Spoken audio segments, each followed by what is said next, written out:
afternoon, hello and welcome. You're watching CNN News 18. Our continuous coverage on the two-state elections continues here on CNN News 18 and I'm Poonam Burde.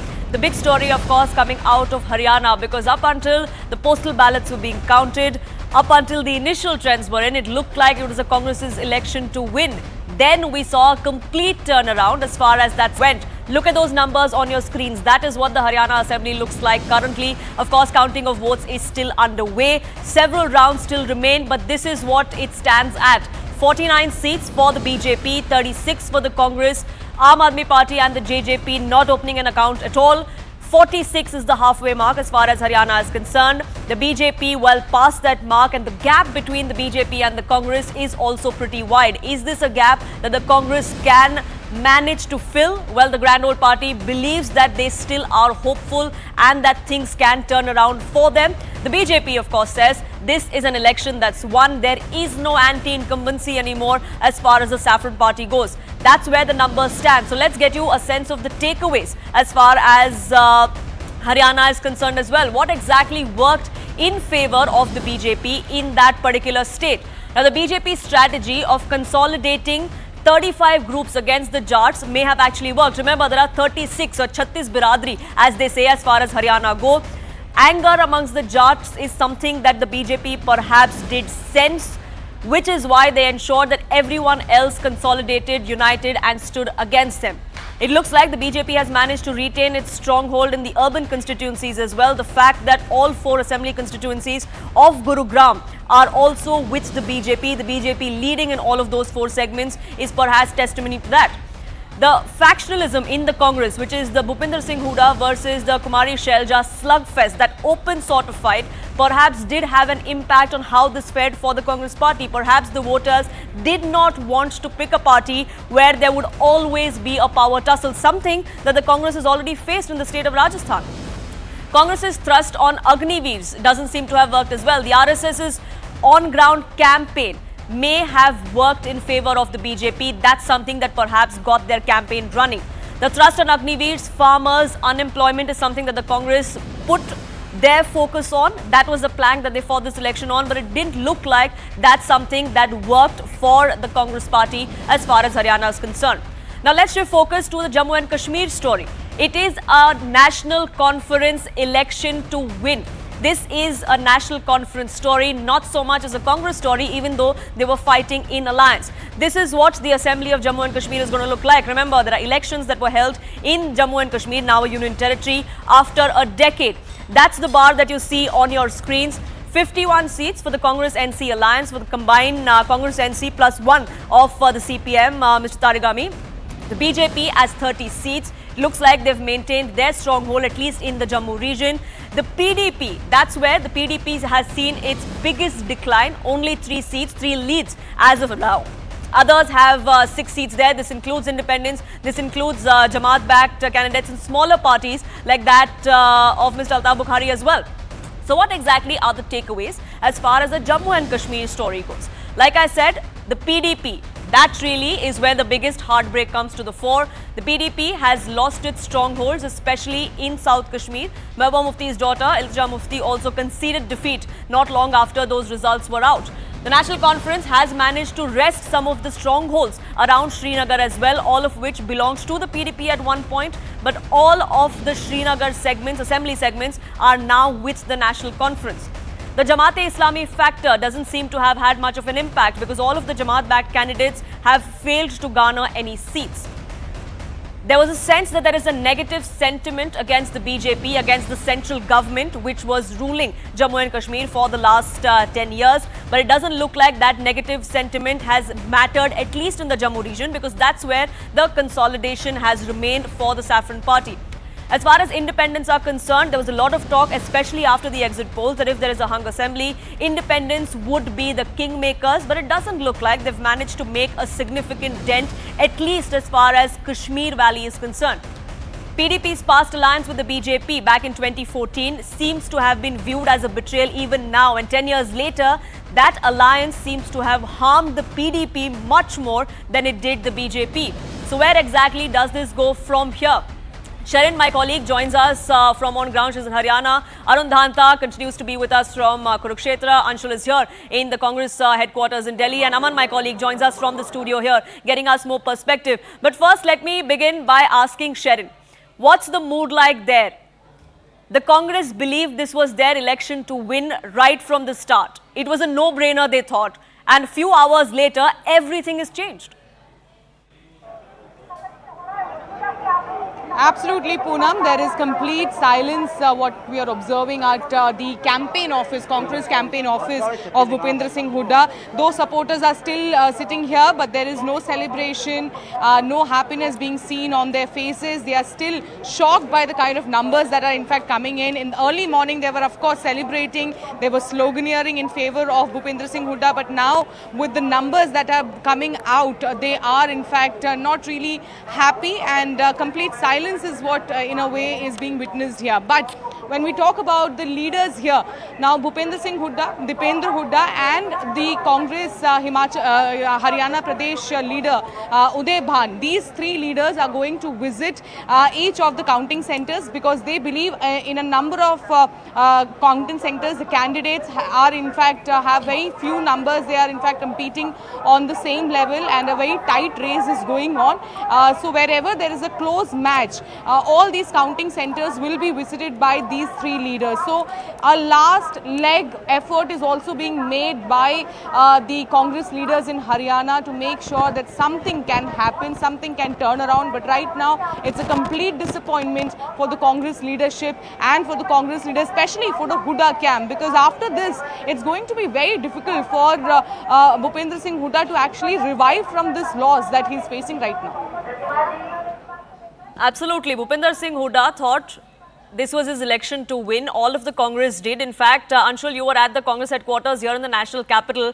And right now that bears a somber look, a barren look, so to say. But 2 or 3 hours ago, Dhol Nagaras were out there. There were sweets that were being distributed.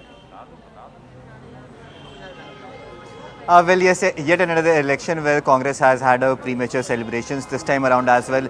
In the morning at approximately 9 a.m. itself, there were crackers that were bursting over here. There were holes that were called in. But now, as the election results have cleared almost now, a lot of, almost a maximum number of rounds has already been counted, especially in the state of Haryana. I'll just try and show you around over here at the Congress office. There is absolutely zero supporters that you can see over here of the Congress party. The number of people who were present over here, they are somewhere or the other still hoping that there might be some change in the result, and somewhere or the other the Congress party will be able to form the government. Now, if you talk about the leaders over here, there are no senior, no top brass of the Congress party that is present over here. It is just Pawan Khera and Jairam Ramesh who are sitting inside the Congress office. But yes, the sweetness of the jalebi that was being distributed this morning, definitely that jalebi has turned sour for the Congress party yet again. Definitely the results in Haryana that has come, that has definitely shook the supporters, although they still expect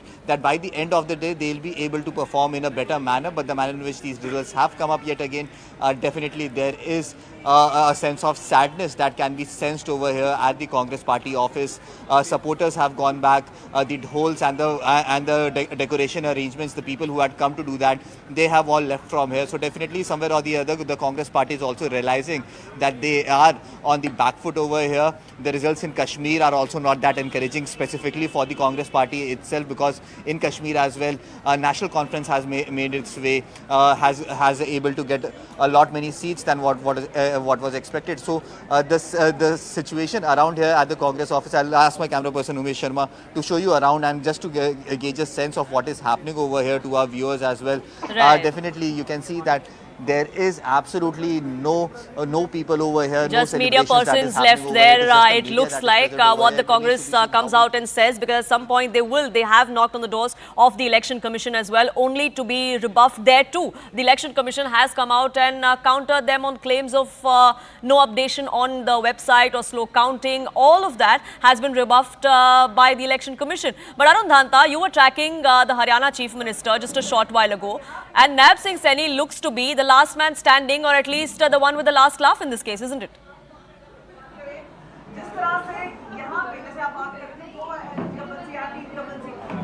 Well, that's right. That's right. I am here at Naib Singh Saini's residence at this moment, and we are told that he's going to address a press conference also in a short while from now. Of course, he's waiting for some sort of consolidation in those trends, and then perhaps we will see that press conference. As Haryana BJP chief Mohanlal Badauli made it very clear that Naib Singh Saini will be the Chief Minister of Haryana once again. I'm inside Naib Singh Saini's residence, and you can see the celebration has started with the laddus, and the BJP Karyakartas, the workers, they are inside the residence.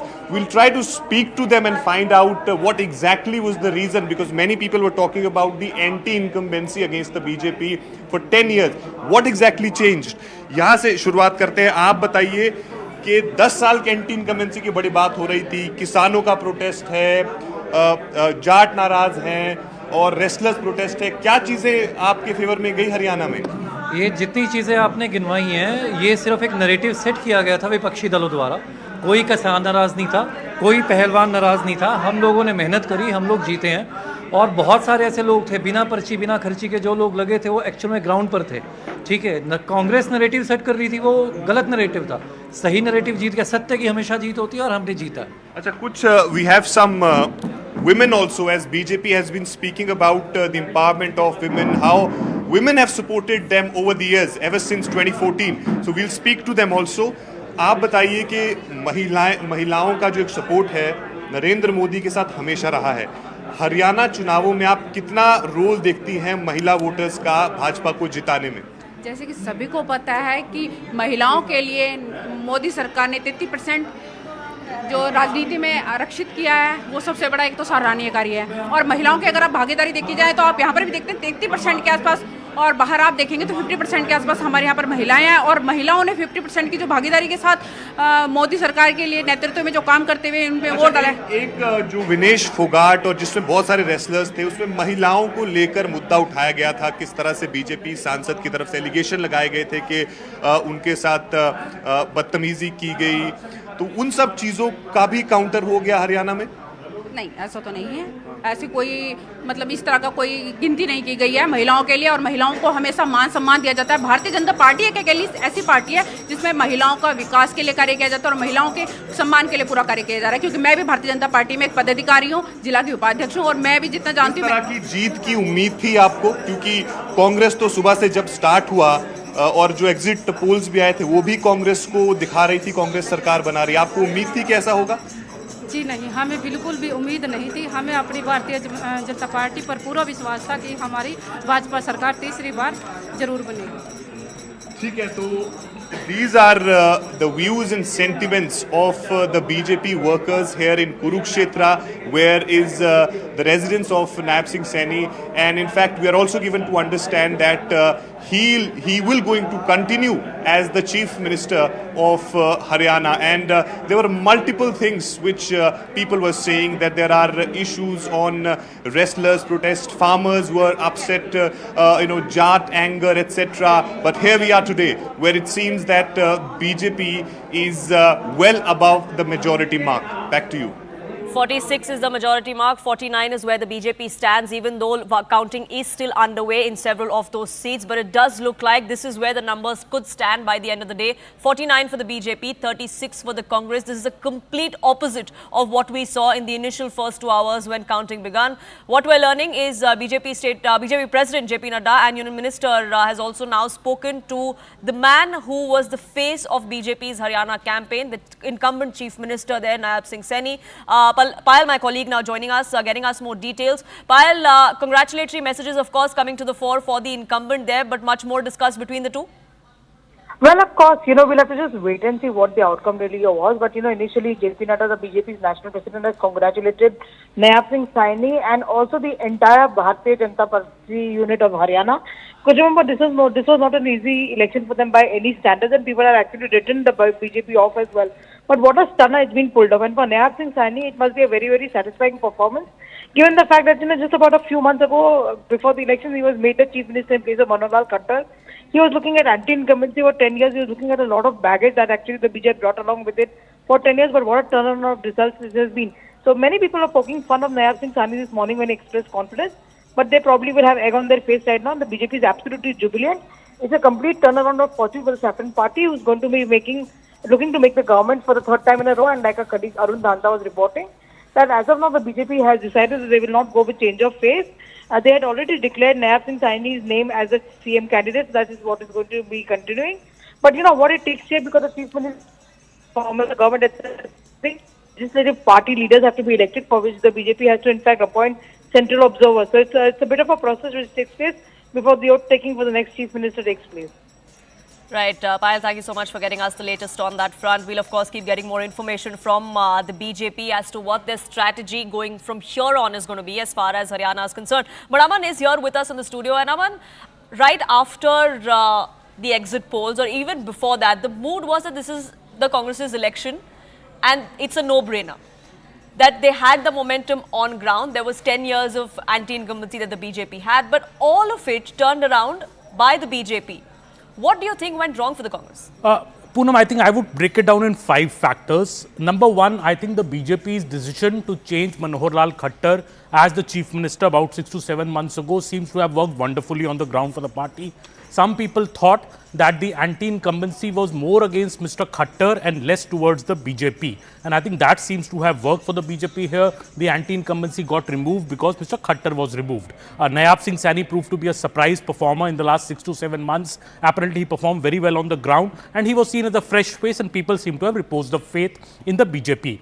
Number two, I would say the involvement of the RSS in this election in Haryana. I think on the ground, it was seen this time that the RSS workers were actively working on the ground. This seems to be a departure from the past before the Lok Sabha elections of last year, this year I believe. And RSS seems to have put its weight behind the BJP, especially in Haryana.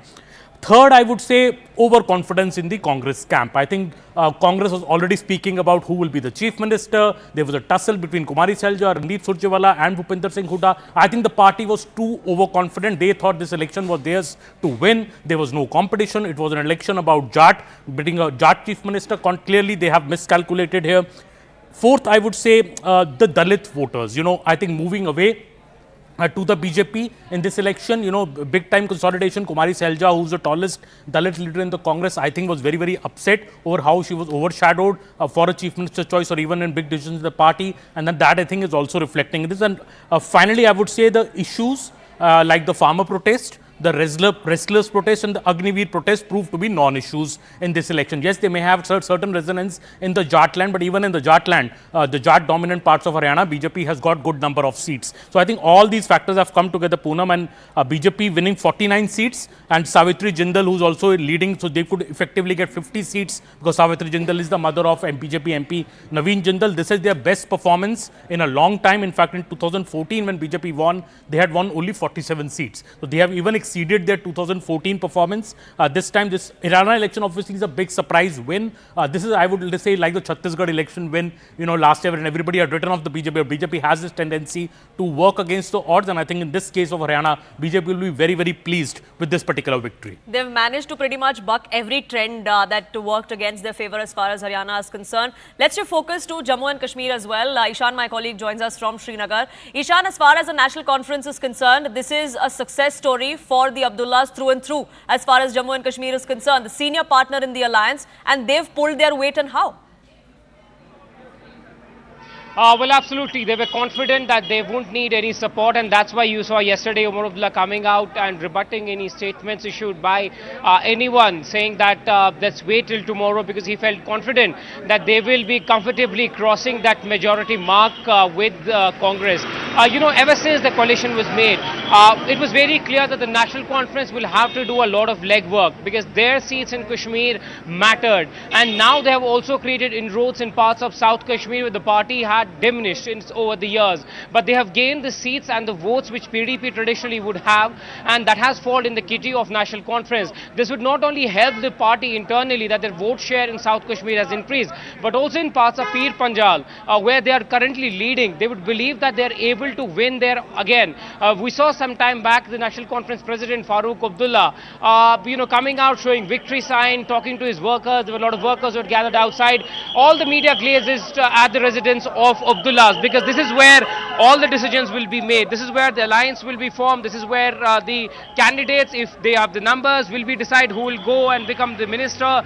Because now it seems like that they will be able to form a government on their own. Because there were speculations that the PDP has assured them support just in case they fall short of that number of 45. But now it seems that they can comfortably cross that line. Whether these trends, stay till the end of the day when the concludes, that'll be interesting to see. But for now, National Conference is riding high. They believe that they'll be able to win comfortably on their own, and the National Conference and Congress combined will be able to form the government. And this, they say, is the defeat of the BJP, because BJP was eyeing at least one seat in Gurez, where Rajnath Singh, along with other top ministers, went, they campaigned there, and Rajnath Singh went to the line of control these areas and campaigned hard for the BJP, but they haven't been able to secure a victory there.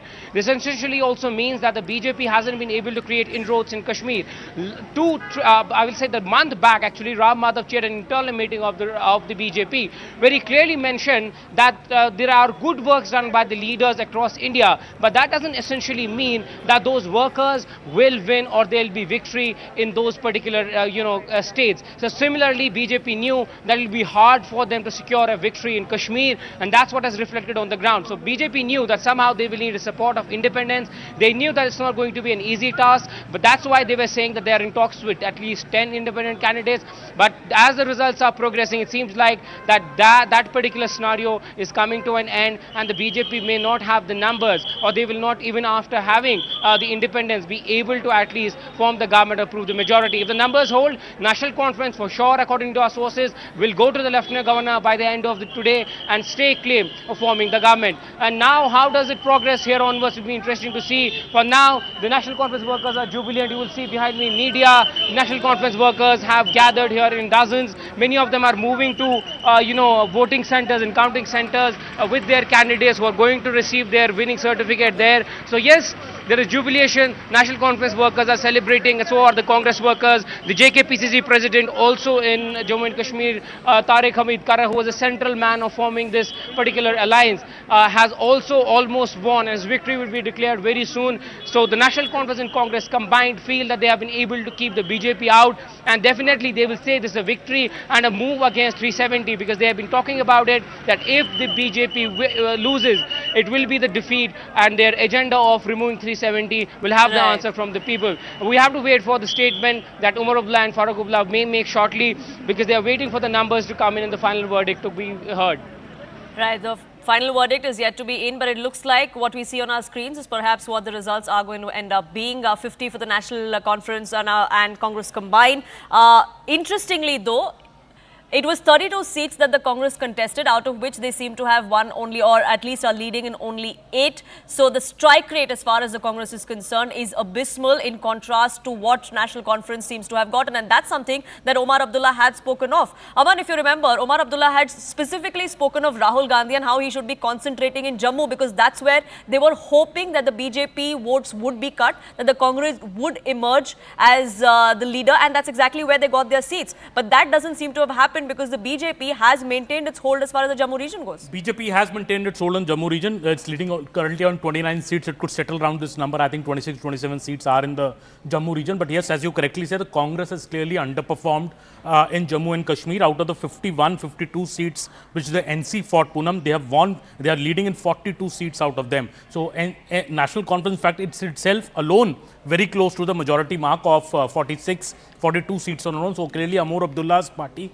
has clearly swept the Kashmir Valley this time. Congress, which has leading only on 6 seats as so far as per the EC website. So 6 to 7 seats is what the Congress could win out of the 32 seats they contested. So clearly the Congress has not been able, as you correctly said, not able to perform as well in the Jammu region. And maybe if Congress had invested more campaigning and more effort in the Jammu region, the BJP's tally could have come down. Still, I would say BJP also did not contest a majority of seats in the valley. So I think there was too much dependence on the independents that they will bring up bigger numbers, but the only 7 independents are leading, and out of them 2 or 3 are where BJP had also put up candidates. So clearly that engineer Rashid factor, which the BJP thought could hurt the NC in Valley, that has not happened. Engineer Rashid's party has not been able to do enough. The vote in the Kashmir Valley has not splintered. They have consolidated and voted for a national conference. That explains, I think, the big numbers for national conference. And I think BJP did not sweep the Jammu region as they would have wanted to do it. 43 seats there. Yes, BJP would have wanted to hit at least 35 seats on their own in Jammu. That has not happened. And clearly some indicators of that were there in the last Lok Sabha election also, that BJP's winning margin on some seats in Jammu had come down. So clearly BJP not doing as well as they wanted to do in the Jammu region also. So Kashmir strategy, Valley strategy anyways has not worked. This raises the question, because I think the biggest issue in this election was the promise of statehood.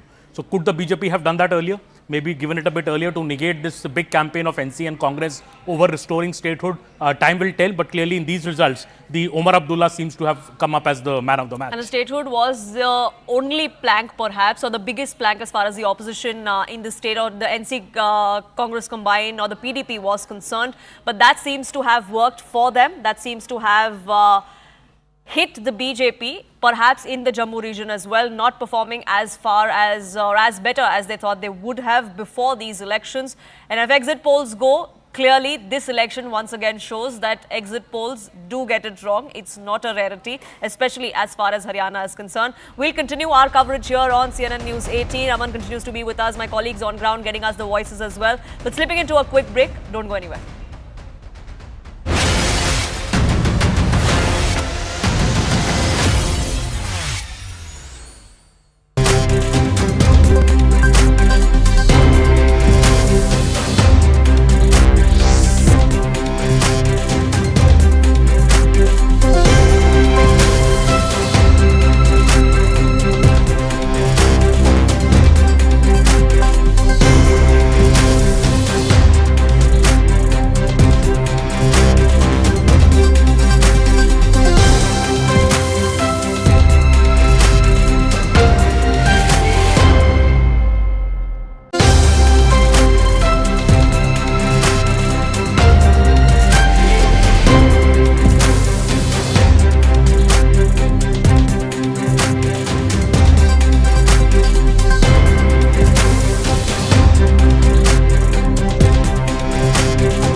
Welcome back. You're watching CNN News 18 with me, Poonam Burde, and our coverage here on two assemblies, Haryana and Jammu and Kashmir, continues. Let's talk about what the Congress feels as far as this election results go. Well, the Congress National Conference Alliance is trumping in Jammu and Kashmir, but the reversal of their fortunes in Haryana now seems to be giving them ammunition to make allegations against the Election Commission. The Congress now coming out and alleging several delays on part of the Election Commission. Why is the data not being updated in real time on the website is a question the Congress has asked, to which the Election Commission has come out and rebuffed their concerns altogether. Listen in to some of those reactions before we open this up. ज्ञापन हम पेश कर रहे हैं। अभी अगले 5-7 मिनटों में हम पेश करेंगे। शिकायत कर रहे हैं। अब उम्मीद करते हैं कि ईसीआई हमारे सवालों का जवाब दें, क्योंकि 10, 12, 11 राउंड के नतीजे आ चुके हैं, पर जो अपडेट किया गया ईसीआई के वेबसाइट पर, चैनलों पर, सिर्फ 4 या 5 राउंड के नतीजे आ रहे हैं। तो ये प्रशासन पर एक दबाव रखने का एक तरीका है। ये लोकसभा चुनाव में भी हुआ था। तो हम उम्मीद करते हैं कि ईसीआई जो एक संवैधानिक संस्था है, निष्पक्ष संस्था है, इस तरीके से स्थानीय प्रशासन पर दबाव नहीं डालना चाहिए। खेल खत्म नहीं हुआ है, ये सब मनोवैज्ञानिक खेल है, ये माइंड गेम्स चल रहा है, इससे हम हटेंगे नहीं। ये कोई निराश होने की कोई कारण नहीं है। हमें जनादेश मिलने वाला है, कांग्रेस की सरकार बनने वाली है। वैसे तो अंतिम परिणाम आने तक निष्कर्ष की प्रतीक्षा करनी चाहिए, परंतु अगर जयराम रमेश जी ने कहना शुरू कर दिया है, इलेक्शन कमीशन के ऊपर उंगली उठाना शुरू कर दिया है, तो मतलब मान लेना चाहिए कि उन्होंने भी अपनी पराजय को अवश्यंभावी मान लिया है। देखिए, अब 12 बज गए हैं, रुझान जिस ढंग से स्थिर होते चले जा रहे हैं, मुझे लगता है कि हम एक निर्णायक विजय की तरफ बढ़ रहे हैं और कांग्रेस अपनी भावी पराजय की पेशबंदी करने में जुट गई है।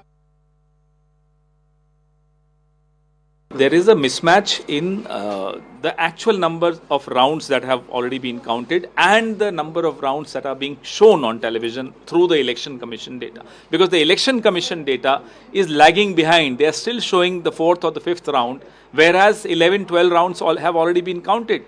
Our General Secretary Communication has already tweeted to the Election Commission asking questions. Are they trying to put pressure on the local administration by delaying display of and uploading of data?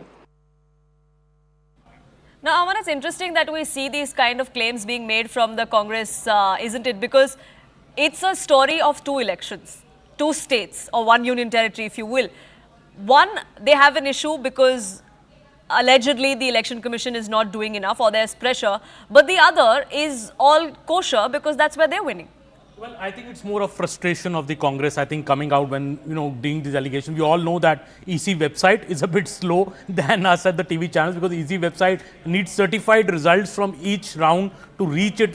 Following that, it puts it up on the website. That is the process. And always EC website is, a bit slower because it takes more time. Anyways, I think the final results will anyways be clear. So, I don't think there's any sort of manipulation happening there. It's more of a frustration of the Congress party, and frustration also stems from the fact that they are losing a state in Haryana which everybody thought they are winning. They themselves were too overconfident. They had presumed a victory, and a loss coming from there. I think that is what really affecting the Congress is the Haryana loss. And also Congress has nothing to celebrate, Poonam, because even in J&K, it is not that the Congress is winning big. It is a national conference which has performed very, very well, winning 42 seats out of the 51 seats it contested.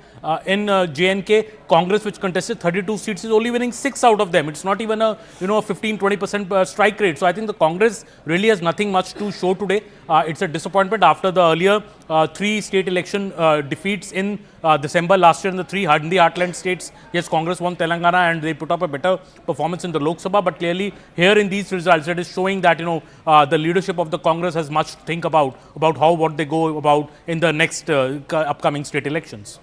Leadership of the Congress needs to think about, but personal wins will be celebrated at least by Bhupinder Singh Hooda. There is no anti-incumbency for him, at least personally. He's won his seat is what we're given to understand. Randeep Singh Surjewala's son, Aditya Surjewala, has also won his seat, is the latest that we are gathering. Even now, the Congress believes that all is not lost, that there is hope to close in that gap. But if you see the numbers that are flashing on your screens, 51 for the BJP, 34 for the Congress. Now, even though these are not the final results and some rounds of counting is still underway in many of those seats, What are the odds, Aman, that that gap could actually be closed? It looks difficult. Now I think almost more than half the rounds have already been counted on most of the seats. So the trend seems very clear to me. BJP, may lose 1 or 2, 3 seats, come down below 50 maybe if the trends change. But I don't think there's going to be much of a change here. And at 51 seats, Poonam, this is BJP's best ever performance in Haryana. Not only have they performed a hat-trick of full-term governments in Haryana. I'm sorry. Catch your breath, Aman. I'll get in a word from Sharon, my colleague, as well, as far as Congress's strategy from here on is concerned.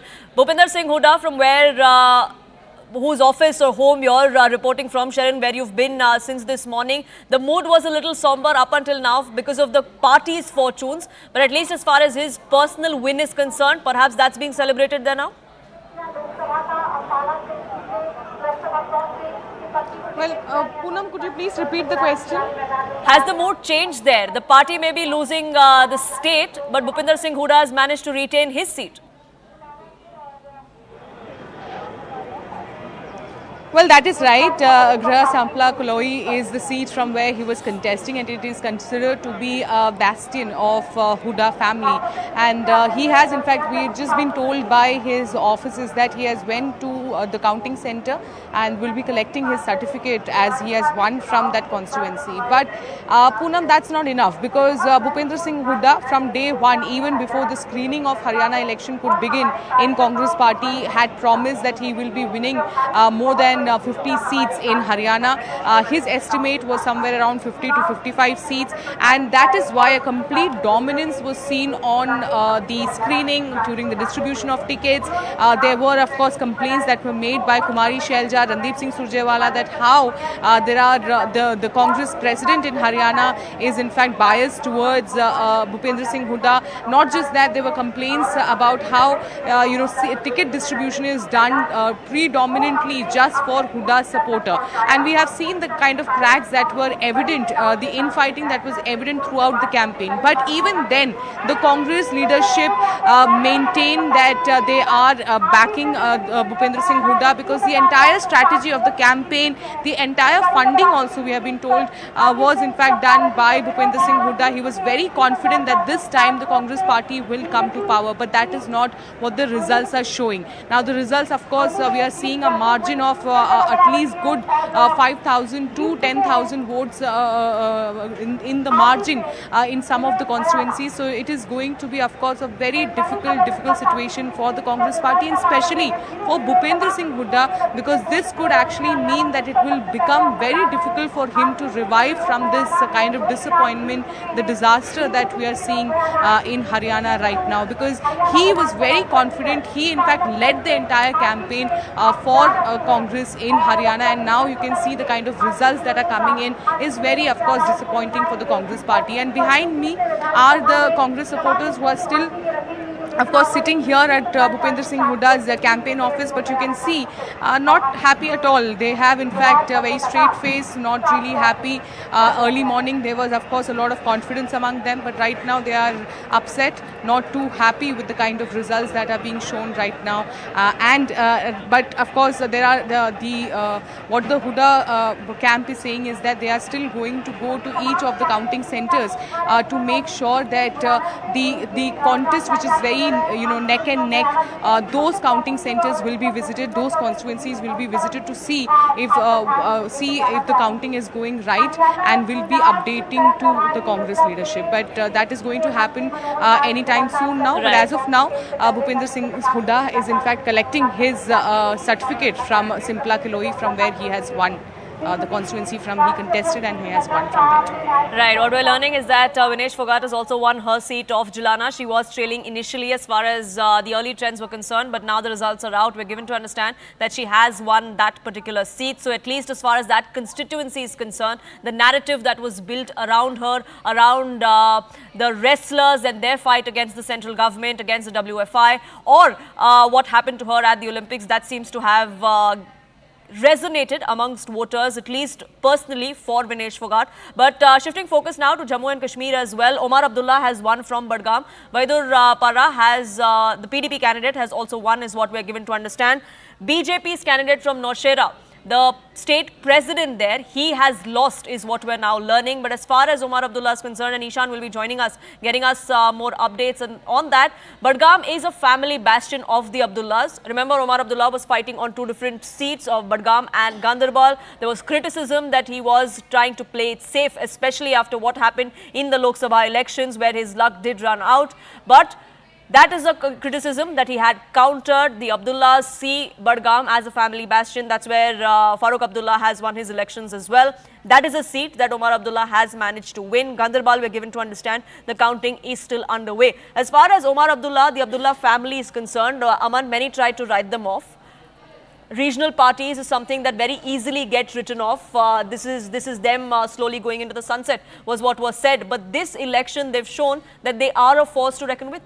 Definitely. I think Omar Abdullah is the story of the J&K election. This time, remember, he had at one instance before the election said he will not fight any seat in J&K because he doesn't want to become a chief minister of a state where the election, where the state will be run by the LG. But of course, there was a change of heart, and I think Omar Abdullah stepped into the election fight not just from 1 but 2 seats. And I think that has galvanized the NC cadre in the valley, especially the alliance with the Congress may have helped the NC also to some extent because there was no split in votes in the valley, be it Engineer Rashid's party or other small regional parties or the BJP. Nobody could really split the vote in the Kashmir Valley. It's been a one-sided vote. Out of these 42 seats that NC has won, a majority are there in the Kashmir Valley. Even if you see the map of Kashmir, the entire valley is in the red color, which is the NC's color. So very, very clear. I think Omar Abdullah is the big story, and this is also a big victory. He will be the chief minister again of the state. He was the former chief minister as well. So I think now the major issue in Jammu and Kashmir will be Omar Abdullah pressing the centre to immediately restore statehood for the state, because this is something that the NC has been very strong. In fact, for the entire election on this particular plank that we will restore statehood to Jammu and Kashmir, because many in J&K feel that people were more disturbed about the taking away of statehood than even the abrogation of Article 370. So this was a major issue on the ground, and this will now raise questions even within maybe the BJP, that could the BJP have restored the statehood before the elections?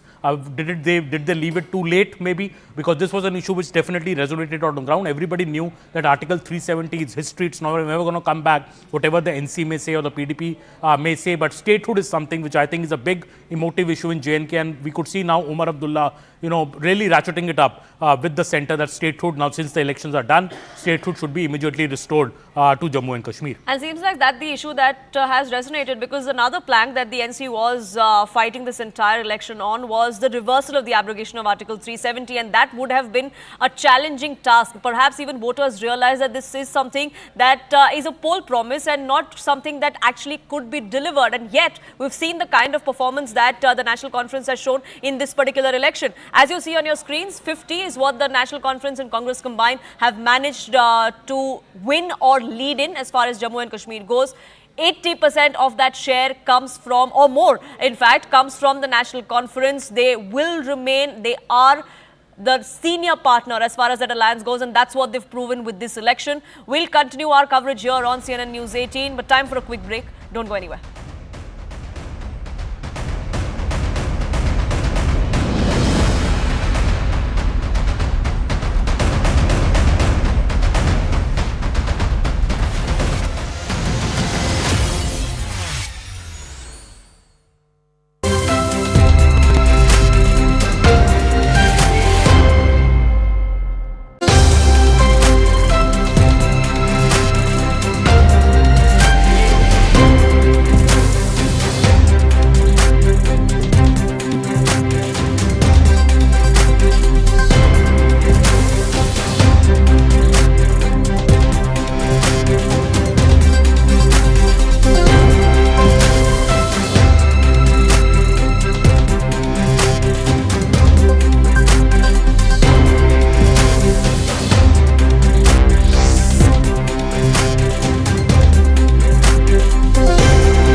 back. You're watching CNN News 18 and these visuals that you see on your screens are coming in from Srinagar. We are going to be seeing the Abdullahs shortly exit their residence, meet that. There you see actually Farooq Abdullah on your screens there. Omar Abdullah has won his seat of Budgam, the family bastion of the Abdullahs. This is a national conference victory through and through as far as Jammu and Kashmir is concerned. Revival of that party 10 years after an election was held. The national conference has shown that they are a force to reckon with as far as Jammu and Kashmir is concerned. We are going to be seeing a press conference just a short while from now of the Abdullahs. I believe Farooq Abdullah is speaking there to the waiting media. के लोगों का शुक्रिया अदा करना चाहता हूँ जिन्होंने election में हिस्सा लिया और कामयाबी बख्शी है। अल्लाह करे कि हम इस कामयाबी को आगे ले जा सकें और जो वादे हमने अपने मन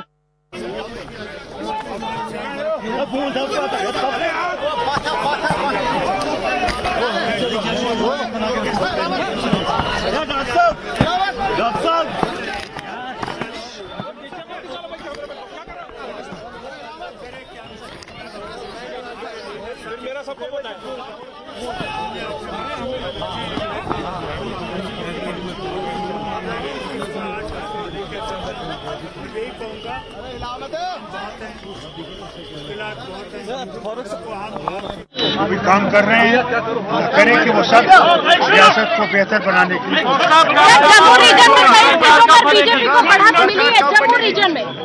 जनाब ये मेहरबानी है वोटों की मेहरबानी है वोटरों ने उनको दिया है वोट हमें उसको तस्लीम करना चाहिए। जम्मू कश्मीर के विकास को लेकर अब आपकी क्या प्राथमिकताएं रहने वाली है? मैं समझता हूँ कि ये जो हमारा मंशूर है उसमें सब कुछ लिखा हुआ है कि हम लोग कौन से इकदाम करने वाले हैं। वो दोनों रीजन्स के लिए होंगे और दोनों रीजन्स के लिए हम लोग बराबर की कोशिश करेंगे कि उनकी मुश्किलात दूर हो। डॉक्टर साहब कब तक सरकार बनेगी, कब तक? मैं समझता हूँ पूरे रिजल्ट आ जाएं उसके बाद बैठ के हम अपने कांग्रेस के भाइयों से भी बात करके वो दिन कायम मुकर्रर करेंगे जिस दिन हम लोग गवर्नर जाएंगे और बहुमत सामने रखेंगे और हुकूमत के फल उठाने की बात करें। जम्मू में कांग्रेस को केवल एक सीट मिली है जम्मू में, तो कैसे देखते हैं जम्मू में कांग्रेस के? डॉक्टर साहब ये लोगों का वोट देने का मतलब उनने अपनी मर्जी से इसको चाहा वोट दिया। इसके बारे में और कुछ नहीं। ठीक है गवर्नमेंट को लीड करेंगे सर इंशाल्लाह। डॉक्टर साहब आपको लगता है पूरा एतमाद नेशनल कॉन्फ्रेंस पर दिखा दिया है? क्या आपको लगता है नेशनल कॉन्फ्रेंस पर लोगों ने पूरा एतमाद दिखा दिया है? आज लोगों ने अपना फैसला दिखा दिया। लोगों ने यह साबित कर दिया है कि जो इन्होंने इक़दाम 5 अगस्त को किए थे वो लोगों को मंजूर नहीं है। क्या एक्सपेक्टेशन से ज्यादा ये जीत मिली है? हमें एक्सपेक्टेशन तो छोड़ दीजिए, काम बहुत करने हैं, मुश्किलात दूर करने, यहाँ पे जो बेकारी है उस बेकारी को दूर करना है, बेरोजगारी को दूर करना है, यहाँ पे जो महंगाई है उसकी तरफ देखना है, जो ड्रग मेनेस है जो इस रास्ते को खा रहा है उस ड्रग मेनेस को खत्म करना है। हमने कायम करने हैं वो सेंटर्स जहाँ पे इनका इलाज हो सके। सर अब आपकी जीत के बाद क्या हम ये माने कि जम्मू कश्मीर के अंदर पॉलिटिकल लैंडस्केप पूरी तरह बदलने वाले? जरूर बदले। आज एक लेफ्टिनेंट गवर्नर और 4 मुशीर नहीं होंगे, आज 90 लोग जो होंगे यहाँ की इसके मुश्किलात को दूर करने की कोशिश करेंगे। डॉक्टर साहब आप कांग्रेस के शुक्रगुजार हैं?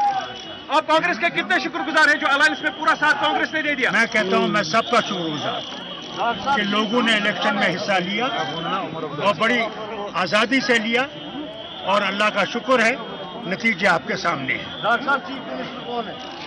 उमर अब्दुल्ला बनेगा चीफ मिनिस्टर। चले जनाब, शुक्रिया।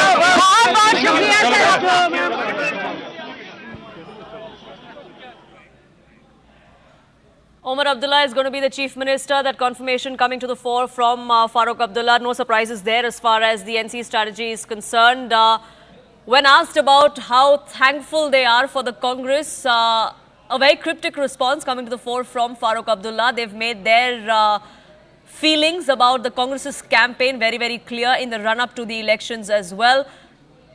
The National Conference on its own pretty much could win this election. That's something that they have believed right from the start. 49 on the board for the alliance as far as Jammu and Kashmir is concerned, 29 for the BJP.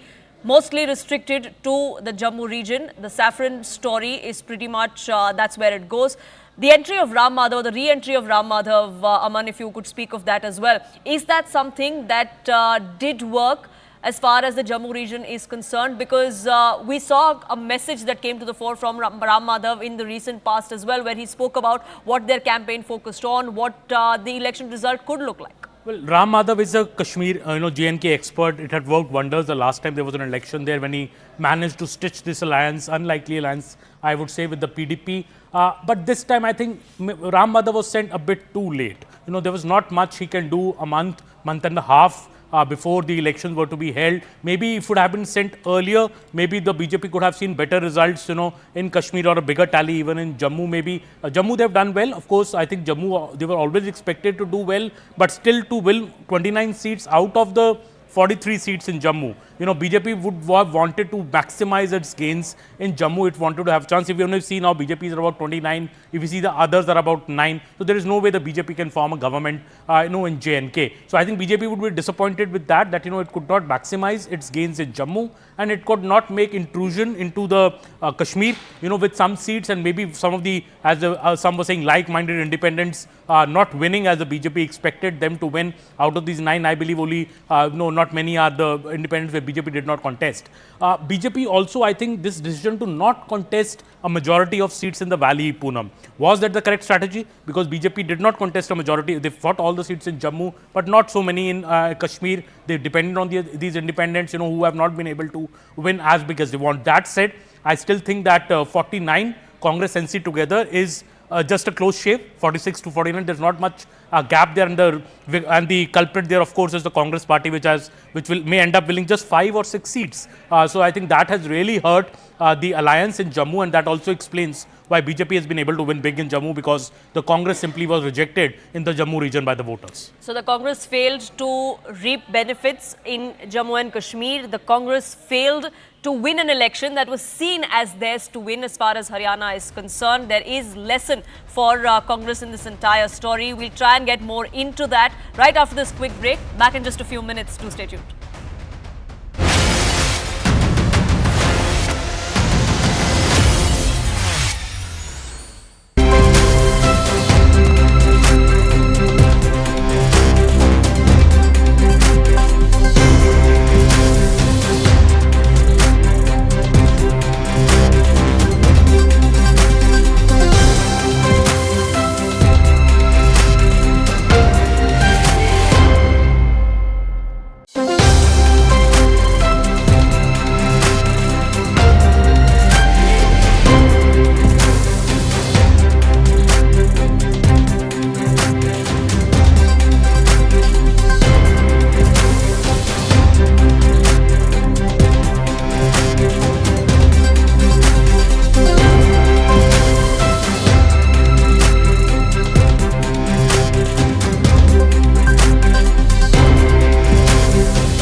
दूसरा part ये है कि जैसे हमारी party को तोड़ा, आप देखिए यहाँ पे या तो एनसी थी, पीडीपी थी, वो फायदा एनसी को गया।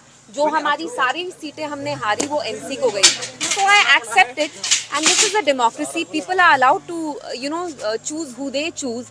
And I am मुफ्ती साहब granddaughter. मैं उस शख्स की पोती हूँ जिनने पूरी अपनी लाइफ में इलेक्शंस इतने हारे फिर भी उनने जद्दोजहद करके जम्मू कश्मीर की आवाम को एक फीजिबल ऑल्टरनेटिव दिया जो पीडीपी है। We are down but we are not out. मैं यहाँ महबूबा जी के साथ ही नहीं, हमारे वर्कर्स के साथ मैं खड़ी हूँ और मैं खड़ी रहूंगी। What about the alliance? Are you going to be with the alliance with NC or Congress? That is above my pay grade. I think this is a question that only Mehbooba ji can answer. हमारे party के जो spokespersons थे वो भी preemptively decide कर रहे थे कि we'll support them, but this is something that only Mehbooba ji will answer. जी वजह क्या रही अगर हम कहें पैतृक सीट जो है बिजबिहाड़ा आपका रहा? जी देखिए, बिजबिहाड़ा की बात नहीं है। जैसे मैंने कहा पीडीपी को तोड़ा गया, दिल्ली की मरकजी सरकार ने जैसे हमारी पार्टी को डिसमेंटल किया, हमारे मिनिस्टर्स, मेंबर पार्लियामेंट, उसका कहीं ना कहीं ग्राउंड पे असर आता है क्योंकि जब आपका एक लीडर निकलता है तो साथ में कैडर भी जाता है। बट आई टेक रिस्पॉन्सिबिलिटी, ये मेरी रिस्पॉन्सिबिलिटी है। मुझे 4 हफ्ते दिए गए थे।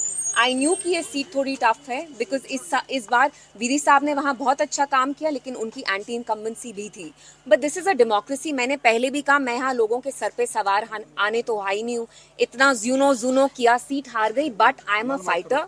मैं मुफ्ती साहब की पोती हूँ। आज मैंने उनको बहुत मिस किया, तभी उनके बारे में मैंने ट्वीट किया। मेरे ग्रैंडफादर ने पूरी अपनी पॉलिटिकल लाइफ में जद्दोजहद किया। I am a strong girl, I am a strong person, I am not somebody who will break.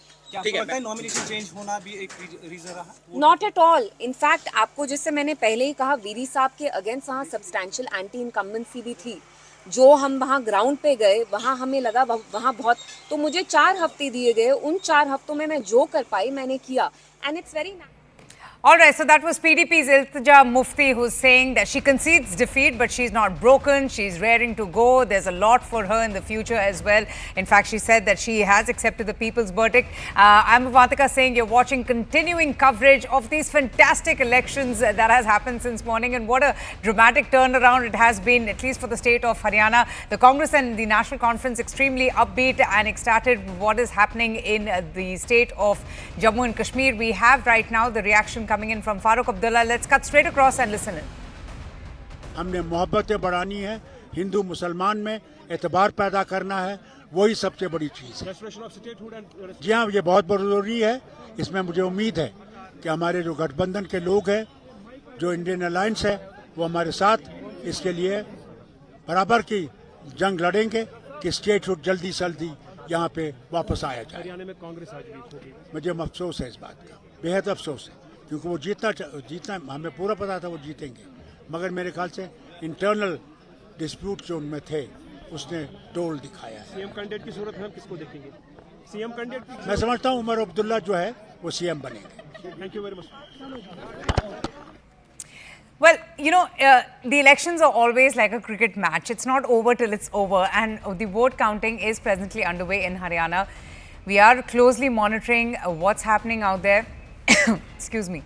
And we are seeing all those numbers also pouring in right now. But let me just quickly go to Executive Editor, CNN News 18, Aman, who's been with us since the very morning. Aman, how did the BJP manage to pull off what they have in the state of Haryana, beating anti-incumbency after 10 long years? Because if I'm not mistaken, the BJP had been banking on the caste arithmetic. They had been wanting to try to consolidate the non-Dalit community and also the split in the Dalit vote. Do you think that this counter consolidation has worked in their favor?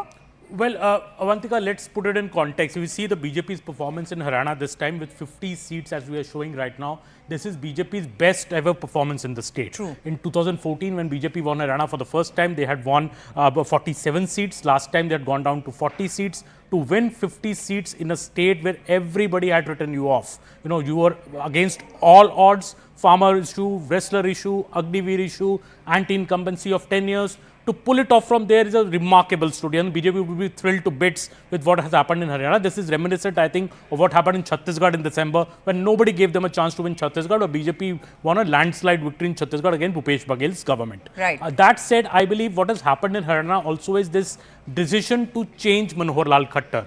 because many on the ground used to say that the anti-incumbency is not so much against the BJP, it is more against Mr. Khattar. So I think this decision 6 to 7 months ago to replace him with a younger Chief Minister, Nayab Singh Saini, also an OBC face, has worked for the BJP. The man seems to have done some good work in the last 6 to 7 months, shown some good intent, and people seem to have forgiven the BJP, I would say, for Manohar Lal Khattar's, in a way, the anti-incumbency which built against him. That anti-BJP, anti-incumbency vote doesn't seem to have consolidated behind the Congress party, because it was perceived, Aman, that the Jat community was coalescing towards the Congress party. But what exactly has happened? This is unprecedented, because if I'm not mistaken, no party has secured a hat-trick like the BJP has after 10-year rule. Yes, absolutely. This is the first time a party in Haryana has done a hat-trick after 2 full terms. Yes. So that is unprecedented anyway. I think to answer your first question, Avantika, I think the Congress seemed too overconfident. They thought they had already won this election. They were talk about who will be Chief Minister, Huda, Selja, Rajiv, Surjewala, everybody throwing their hat in the ring. I think the party was too overconfident. It was banking too much on the Jat consolidation factor, because what we heard from the Congress and also from the ground, if we go to Rohtak and these belts, that the state wanted a Jat Chief Minister after 10 years of a non-Jat Chief Minister. But I think that what seems to have worked for the BJP is this consolidation on the other side, especially the Dalit consolidation for the BJP in this election. Kumari Selja, did she work adequately for the Congress in this election or not in her belt, because she was unhappy with the ticket distribution and later whatever happened. So, that is also a big factor, and I think knives are going to be out in the Congress now, Avantika, that, who is to take blame for this particular loss, because in this particular case, Bhupinder Singh Hooda was given charge of the campaign much earlier. Kumari Selja was removed as the PCC chief to make Udayban Chaudhary, a close aide of Bhupinder Singh Hooda, as the PCC chief. So Bhupinder Hooda in a way had full control of the party unit in Haryana. This was a victory they thought was presumed, but to lose in such a fashion and giving BJP the biggest victory till date, I think knives are going to be out in the Congress, and Kumari Selja would be saying that, look, you ignored me, but now I am your big Dalit face. Has this result effectively retired Bhupinder Singh Hooda is now the big question in the Congress. She's been giving, one interview after the other. Aman, I wanted to understand from you that do you think this Congress versus Kumari Selja slugfest had anything to do with the kind of performance that we're seeing? And also very quickly, what happened about Bhupinder Singh Hooda? He's a Jat stalwart. He has been Congress's face in Haryana. He was given a free hand in the selection of candidates, over 70 candidates. And not just that, he was also responsible for scuttling the Aam Aadmi Party alliance. I'm just trying to make sense as to what really went wrong for him and what worked for the BJP.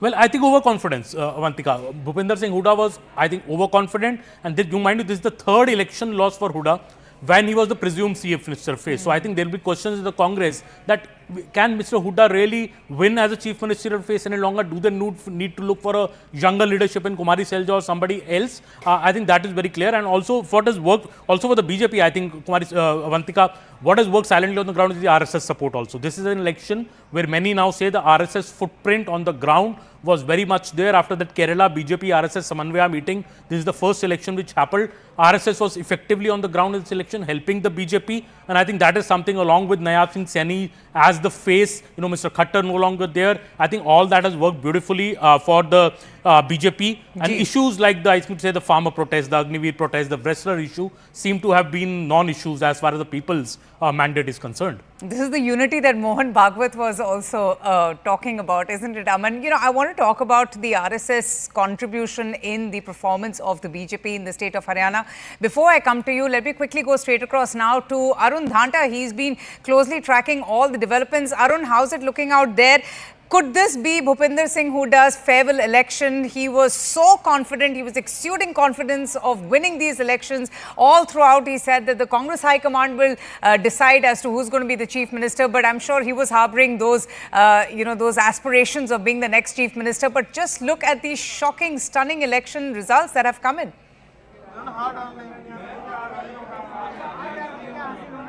Well, that's right. Congress party was very much confident for the victory till, those trends changed in favor of BJP today.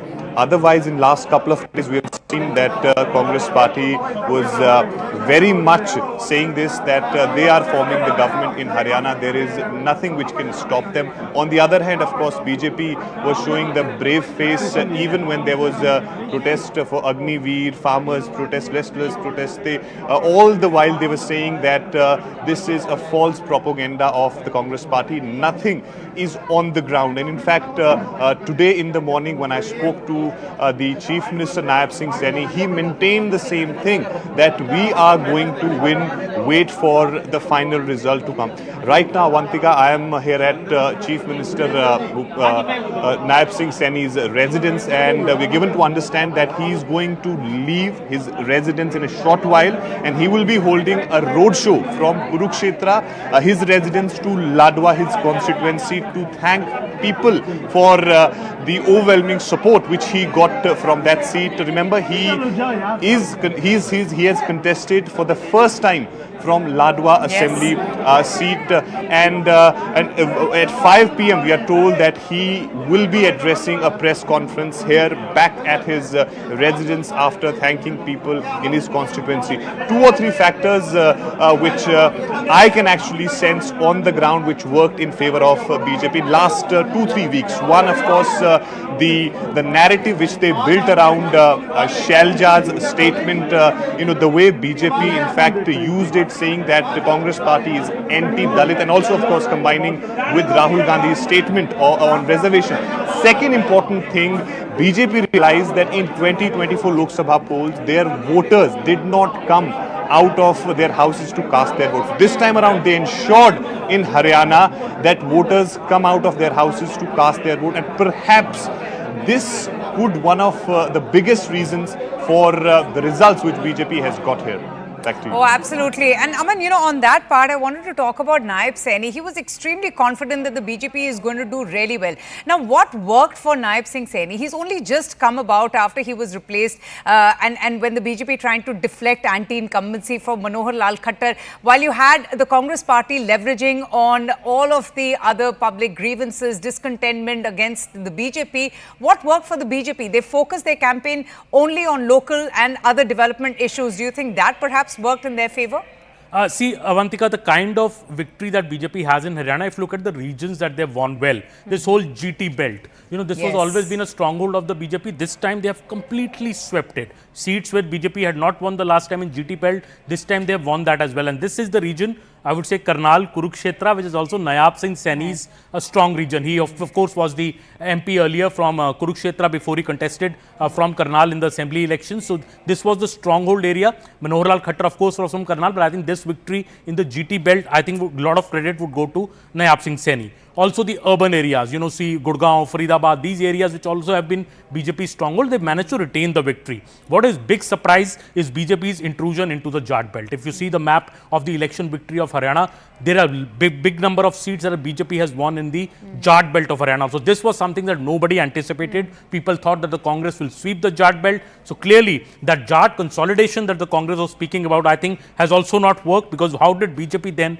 win these large areas in the Jat belt, even near Sirsa, which seems that Dalit voters have also converged towards the BJP in Haryana, and that is, I think, a phenomenal story, fantastic story for the BJP. They have the Chhattis Biradari of Haryana that we speak about. I think the Congress had been speaking about getting the support from the Chhattis Biradari, but I think this seems that the BJP, in fact, has managed to get the communities together and vote for it. So do you think that, Haryana becoming this rapidly urbanized society has a role to play? And do you also feel that Jats have also voted for the BJP despite all that everyone had been talking about? Do you think that they perhaps have learned that lesson, what happened in the Lok Sabha polls when we didn't see that kind of response from the Jat community towards the BJP? In some measure they may have, we can only presuppose this, but I think some measure they may have. Of course, urban areas, the infrastructure that the BJP government, both the central and the state have got, is a big factor, and that helps the BJP win in the urban areas big. But I think the Jat voters in some measure may have voted for the BJP also, because otherwise how would they win this particular area, in the west of Haryana, where Congress has a strong stronghold. So I think BJP has managed to do that in this election. And going ahead, I think BJP would now be trying to focus to build upon this, because also this Avantika, this factor was there, that 5 seats when it was lost from Haryana, maybe that sympathy factor for the BJP also worked, because Haryana was one state where BJP faced the reverse, you know, Yes. a North Indian state, and I think the people maybe did not feel so good about it, that Modi's, you know, BJP getting 240 and Haryana contributing 5 seats less from the last time. I think that sympathy factor may have also worked for the BJP. Yeah, that's a very important point, Aman, that you raised. We have Randeep Surjewala's reaction that has come in. Remember, his own son, Aditya Surjewala, had been leading, then trailing. It has been going, I don't know what's the last bit. What about Aditya Surjewala? Do we know what's the update? All right. So he has won from the Kethal seat, and that's a big one for the Surjewala family. Remember, Mr. Surjewala was also very upset with the kind of clout that Hudas was enjoying. Let's listen into what he says after the performance of the Congress party and the winning of his own son from Kethal.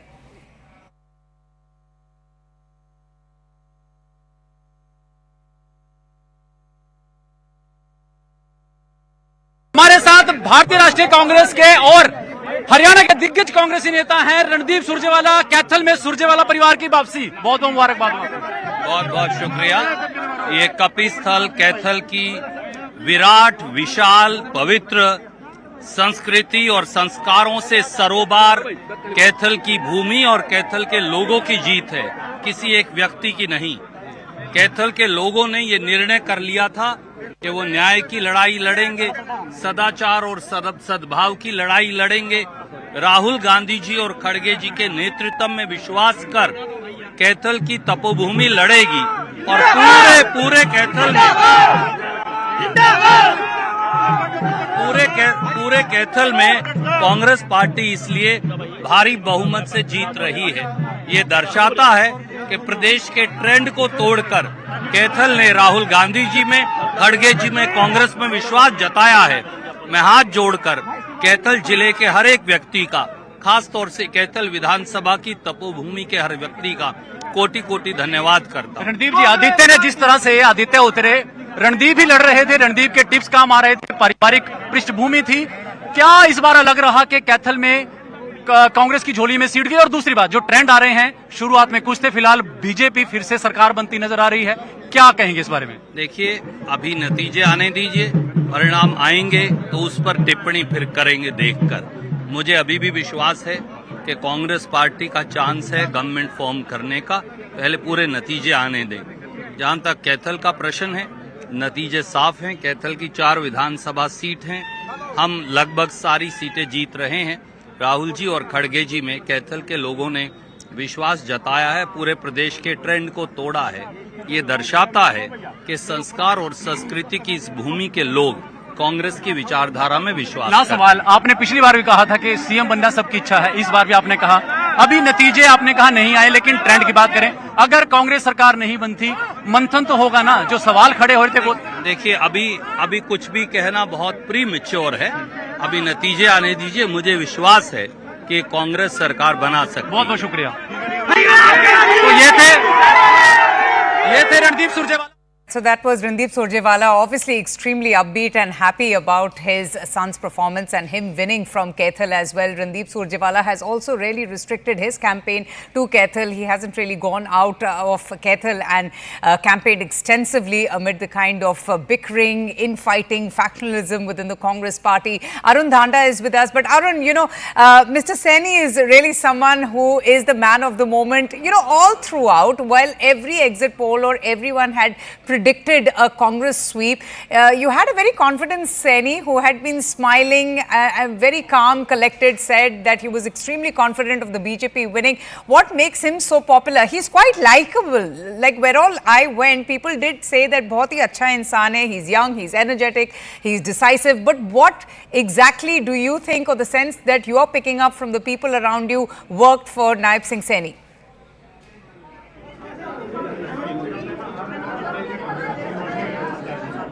Well, see, he's somebody who's come from the OBC category, and 40% of the population comes from the OBC. So that was the master stroke which BJP played in the month of March this year itself, when they replaced Manohar Lal Khattar as the Chief Minister of Haryana.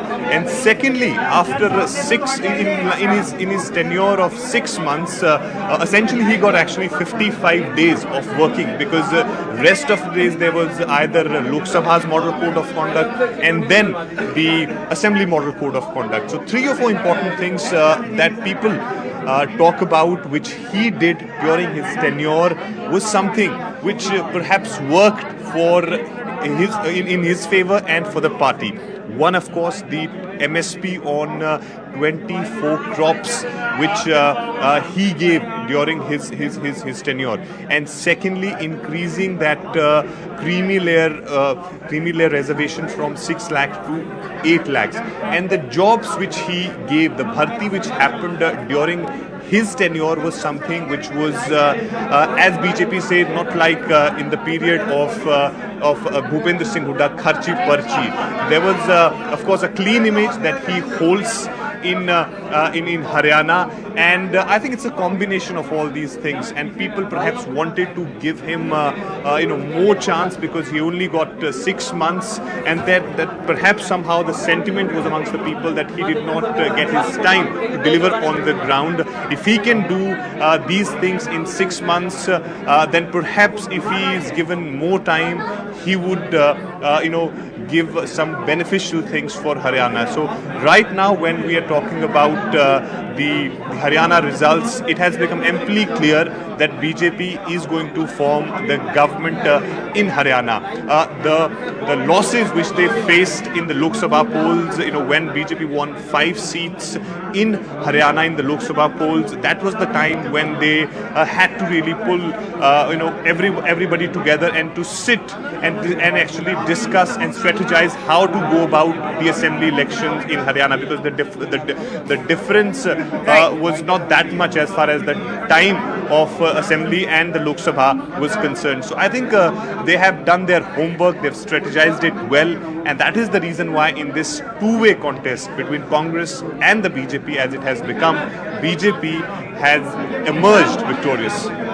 Oh, absolutely, and very interesting strategy there of the BJP as well. They sense the kind of angst that the Jat community had against Manohar Lal Khattar, who belonged, he's a Khatri Punjabi, he's not a Jat, a rank outsider. He was never really able to make his place amongst the Jat community. Aman, Naib Singh Saini, someone who's extremely affable, smiling, and he has much to rejoice now, helping the BJP to pull off this massive electoral success. But tell us a little bit more about him. Do you think that the caste factor worked in his favor, because he was also pitted against Meva Singh from the Congress, a very important and a very strong candidate from the Congress party in Ladwa. He was a bit skeptical initially when they told him that he's going to be contesting. But what do you think has worked for Saini, and is he going to continue to be the Chief Minister of the state?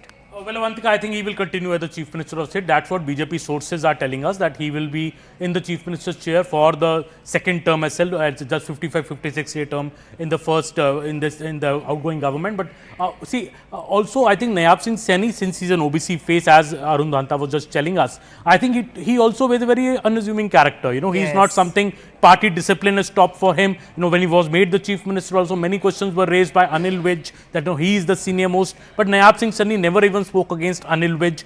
Even now, when he was asked to change his seat to Ladwa, he readily agreed, though he wanted to fight from his own constituency, but he was asked to from Ladwa because there are 7 to 8% Saini voters in this particular seat. So I think Saini is seen as somebody, unassuming, somebody who's disciplined to the party, and I think there is a lot of value in the BJP to such people, and that is why we saw the BJP now saying that he will continue also as the Chief Minister in his second term. Also, what has worked, I think, as you correctly say, taking off the heat from the BJP on the issue of Khattar. So once Manohar Lal Khattar was removed, people were looking at a younger face. He's somebody who's worked in the party organization a lot. He knows the nuts and bolts of the organization, how it works. All of that seems to have worked for the BJP. And, I mean, just kindly stay on with me. Vinesh Phogat is speaking right now. We'll have to cut straight across and listen in to Phogat. Congress की जीत हुई है, सच्चाई की जीत हुई है और मैं चाहती हूँ कि हमारे लोगों ने जो प्यार प्रेम दिया है, जो इस देश ने मेरे को प्यार प्रेम दिया है, उसको मैं हमेशा बना के रखूँ, उनके विश्वास को हमेशा बना के रखूँ। आपकी पार्टी आपकी पिछड़ गई है, सरकार नहीं बन पा रही, इसको लेकर क्या कहेंगे? देखिए अभी वेट कीजिए थोड़ा सा, अभी सारे रिजल्ट नहीं निकल के आए हैं, एक एक सीट निकल के आ रही है। पहले हमारा भी पीछे चल रहा था लेकिन हम भी लीड में आए हैं, तो अभी रिजल्ट चल रहे हैं, अभी क्लियर नहीं हुआ। जब सर्टिफिकेट हाथ में आएगा तो कांग्रेस पार्टी की सरकार बनेगी। राजनीति में कंटिन्यू रखेंगे या फिर खेल की तरफ भी देख सकते हैं? राजनीति में अगर आ गए तो कंटिन्यू इधर ही रखेंगे। लोगों ने प्यार प्रेम दिया है, उनके लिए काम भी करना पड़ेगा फील्ड में रह के। ऐसा तो है नहीं कि हम दोनों चीजें कर सकते हैं। कांग्रेस नेता इलेक्शन कमीशन पर आरोप लगा रहे हैं। विनेश, कांग्रेस नेता इलेक्शन कमीशन पर आरोप लगा रहे हैं। किसी को पूछने दो एक बार। हाँ, शहर के लिए क्या क्या करेंगे? शहर के अकेले की बात नहीं है, पूरे जुलाना विधानसभा के लोगों ने जो मेरे को प्यार प्रेम दिया है, जितनी उम्मीद से मुझे वोट किया, हर एक वोट को मैं चाहती हूँ कि हर एक वो वोटर खुश होना चाहिए जिन्होंने मेरे पे उम्मीद जताई है, तो वो कोशिश रहेगी हमारी। क्या एक्सपेक्ट कर सकते हैं आपके? हाँ जी, स्पोर्ट्स के लिए क्या एक्सपेक्ट कर सकते हैं आपके? देखिए लिए मैं स्पोर्ट्स पर्सन हूँ, जितना हो सकता है मैं स्पोर्ट्स के लिए करूँगी और मैं एक फील्ड में सीमित नहीं रहना चाहती। हर फील्ड के लोगों ने, हर किसान का मेरे हैं, चाहे नौजवान हैं, सभी ने मेरे को वोट दिया है, तो सभी की जो जिम्मेदारियाँ हैं वो मैं बखूबी निभाने की कोशिश करूँगी। खेल के लिए सर क्या प्रार्थना करेंगे, आप क्या चाहेंगे? सर वो आगे का सवाल है।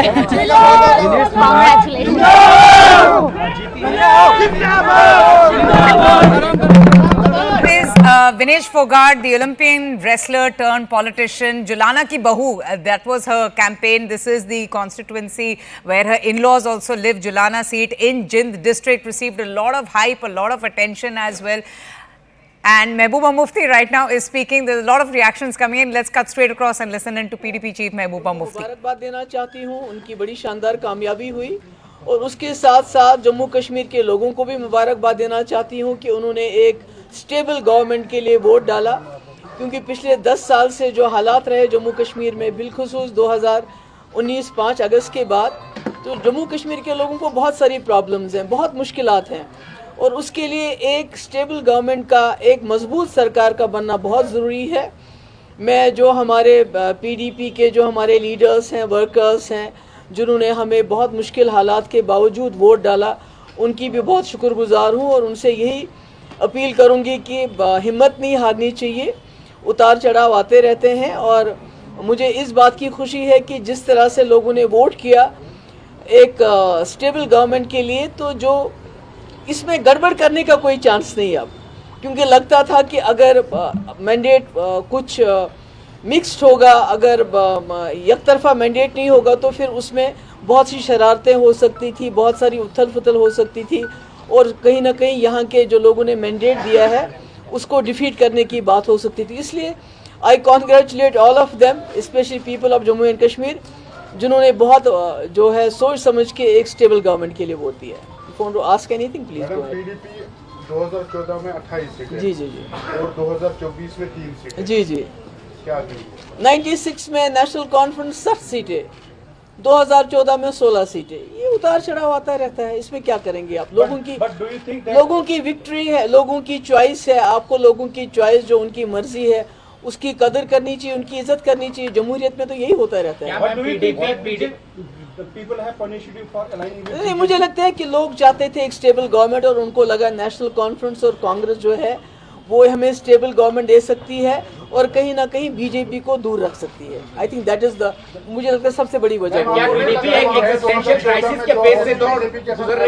सॉरी जी, 2014 में आपने जो बीजेपी के साथ, मैं कहती हूँ वो तो बाद की बात है, अब क्या हुआ, पर मेरा ये है कि जम्मू कश्मीर के लोगों ने एक स्टेबल गवर्नमेंट के लिए वोट डाला, जो उनको लगा कि नेशनल कॉन्फ्रेंस और कांग्रेस एक गवर्नमेंट, स्टेबल गवर्नमेंट दे सकती है और बीजेपी का मुकाबला डट के कर सकते हैं, तो उसके लिए उन्होंने वोट दिया।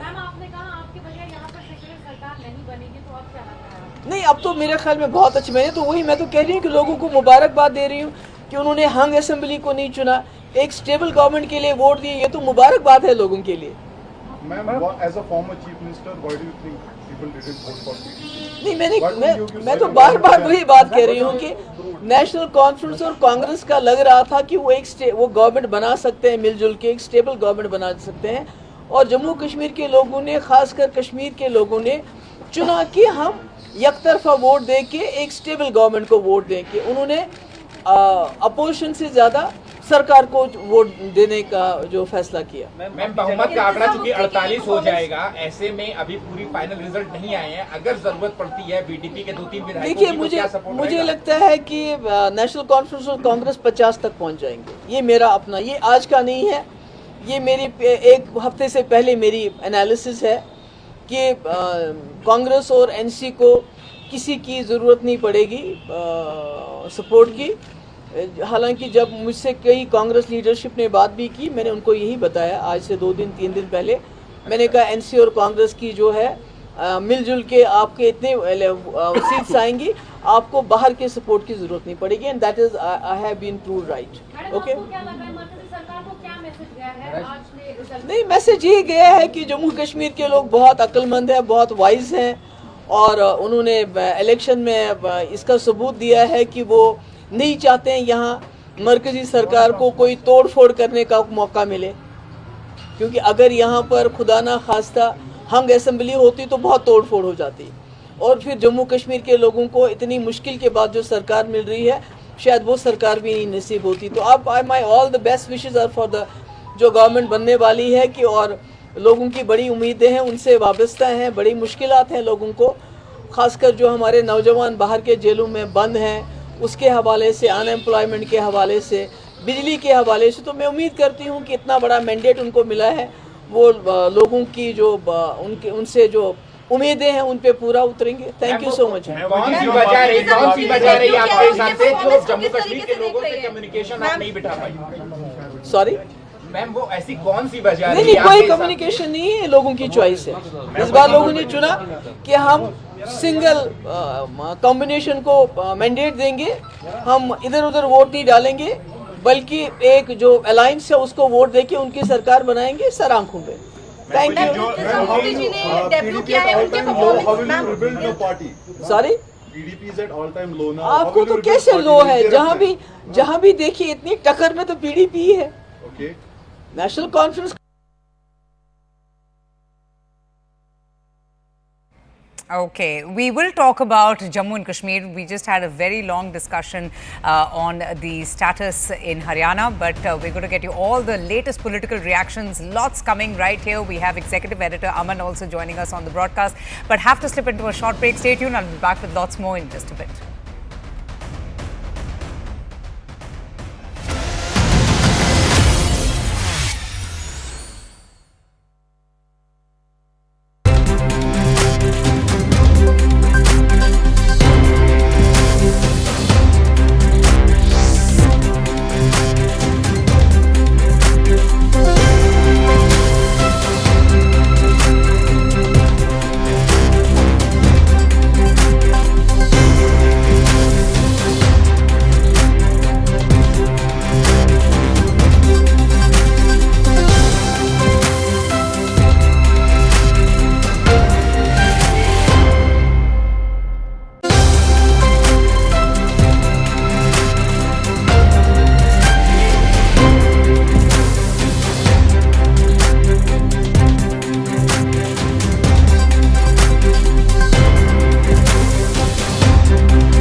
welcome back to our special battle for the states and our continuing coverage on the election results from the states of Jammu and Kashmir and Haryana.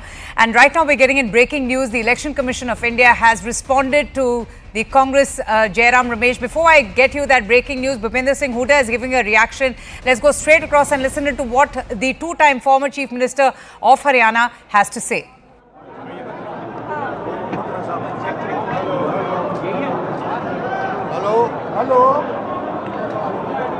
Hello भाई सभी साथियों से हाथ जोड़ के अनुरोध है.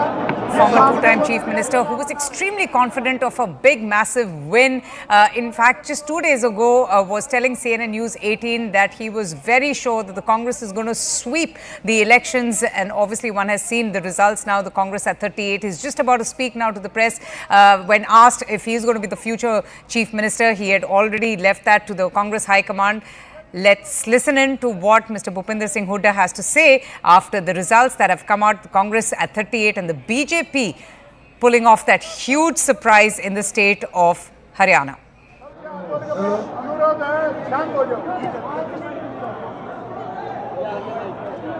हेलो सभी साथियों से अनुरोध है कि शांत हो जाओ भाई. और जिधर ये मीडिया वाले हैं उनके साथ ये अपने. Okay, we'll just go to this press conference in a bit because this is trying to fix up things. But Bhupinder Singh Hooda, his first response, his first reaction, in fact, coming in after that stunning comeback by the BJP, beating anti-incumbency. So this is going to be a very important one, just to listen to what Bhuta had to say. But in the meantime, even the Election Commission has given their response on the allegations being made by the Congress Jairam Ramesh and Pawan Kheda. In fact, the ECI has said, all right, Mr. Hooda has started speaking now. Let's just listen in. एक तो मैं आपसे निवेदन है कि data update नहीं हो रहा है. तो मेरे पास खबर है we are touching the majority. Congress is getting majority. Congress को मेजॉरिटी मिल रही है. डेटा अपडेट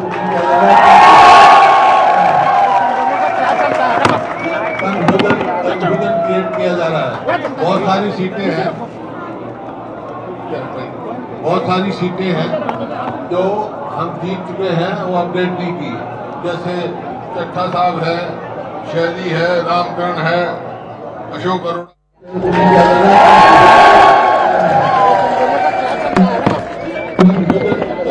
क्रिएट किया जा रहा है. बहुत सारी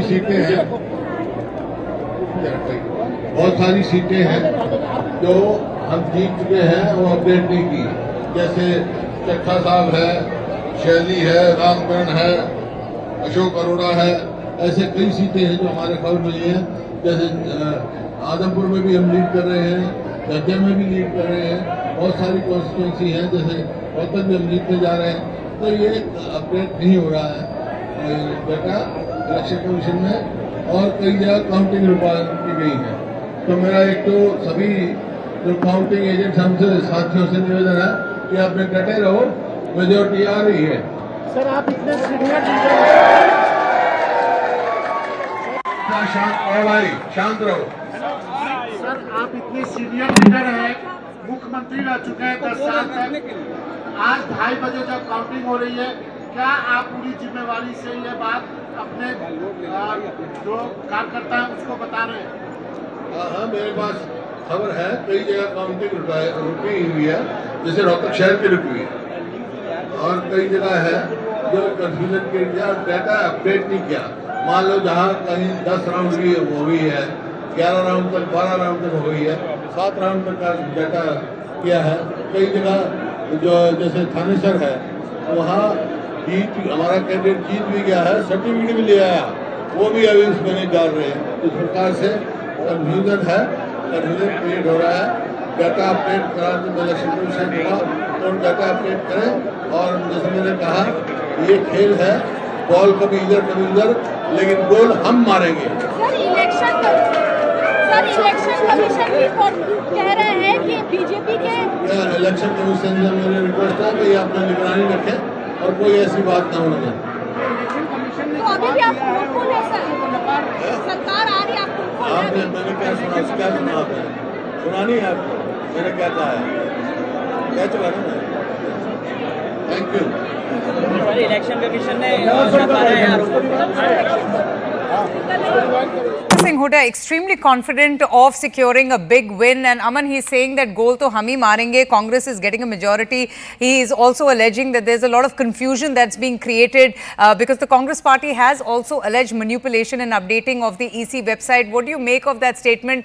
He is putting up a very brave front despite the numbers that have given that have already come in. 38 for the Congress, 47 for the BJP, but Hooda Saab saying that bhai jeet to hamari hi hogi end mein.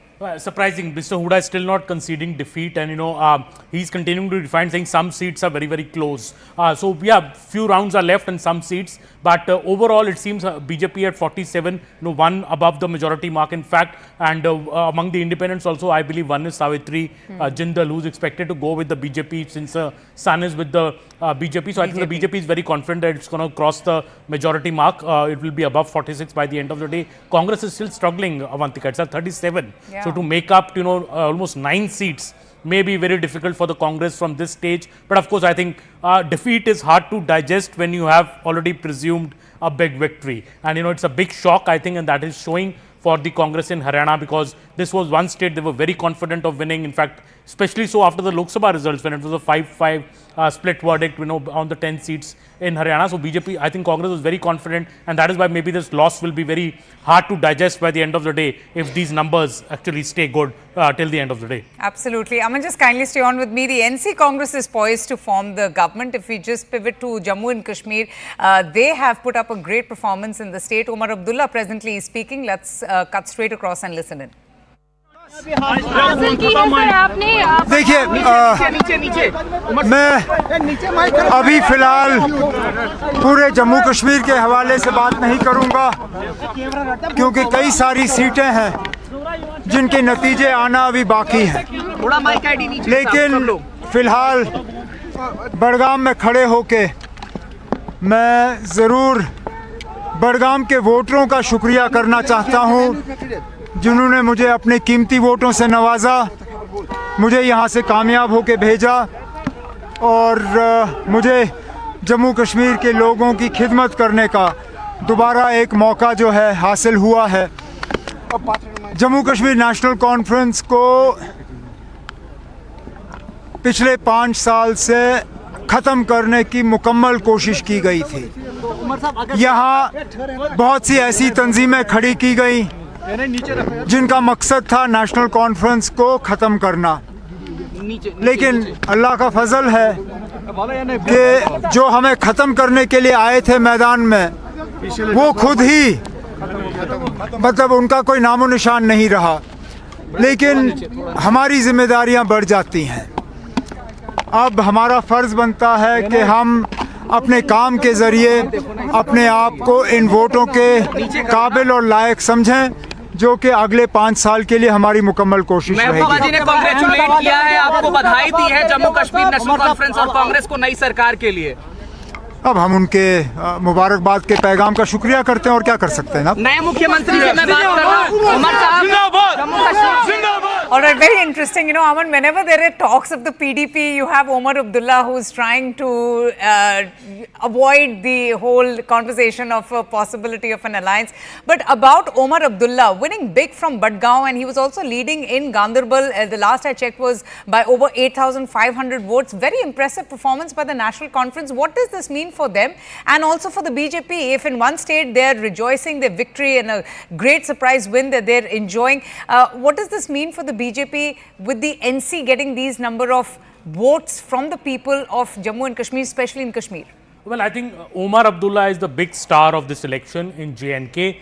From a stage where he said he would not contest the assembly election to ultimately fighting 2 seats and winning both. So I think Omar Abdullah is the big star.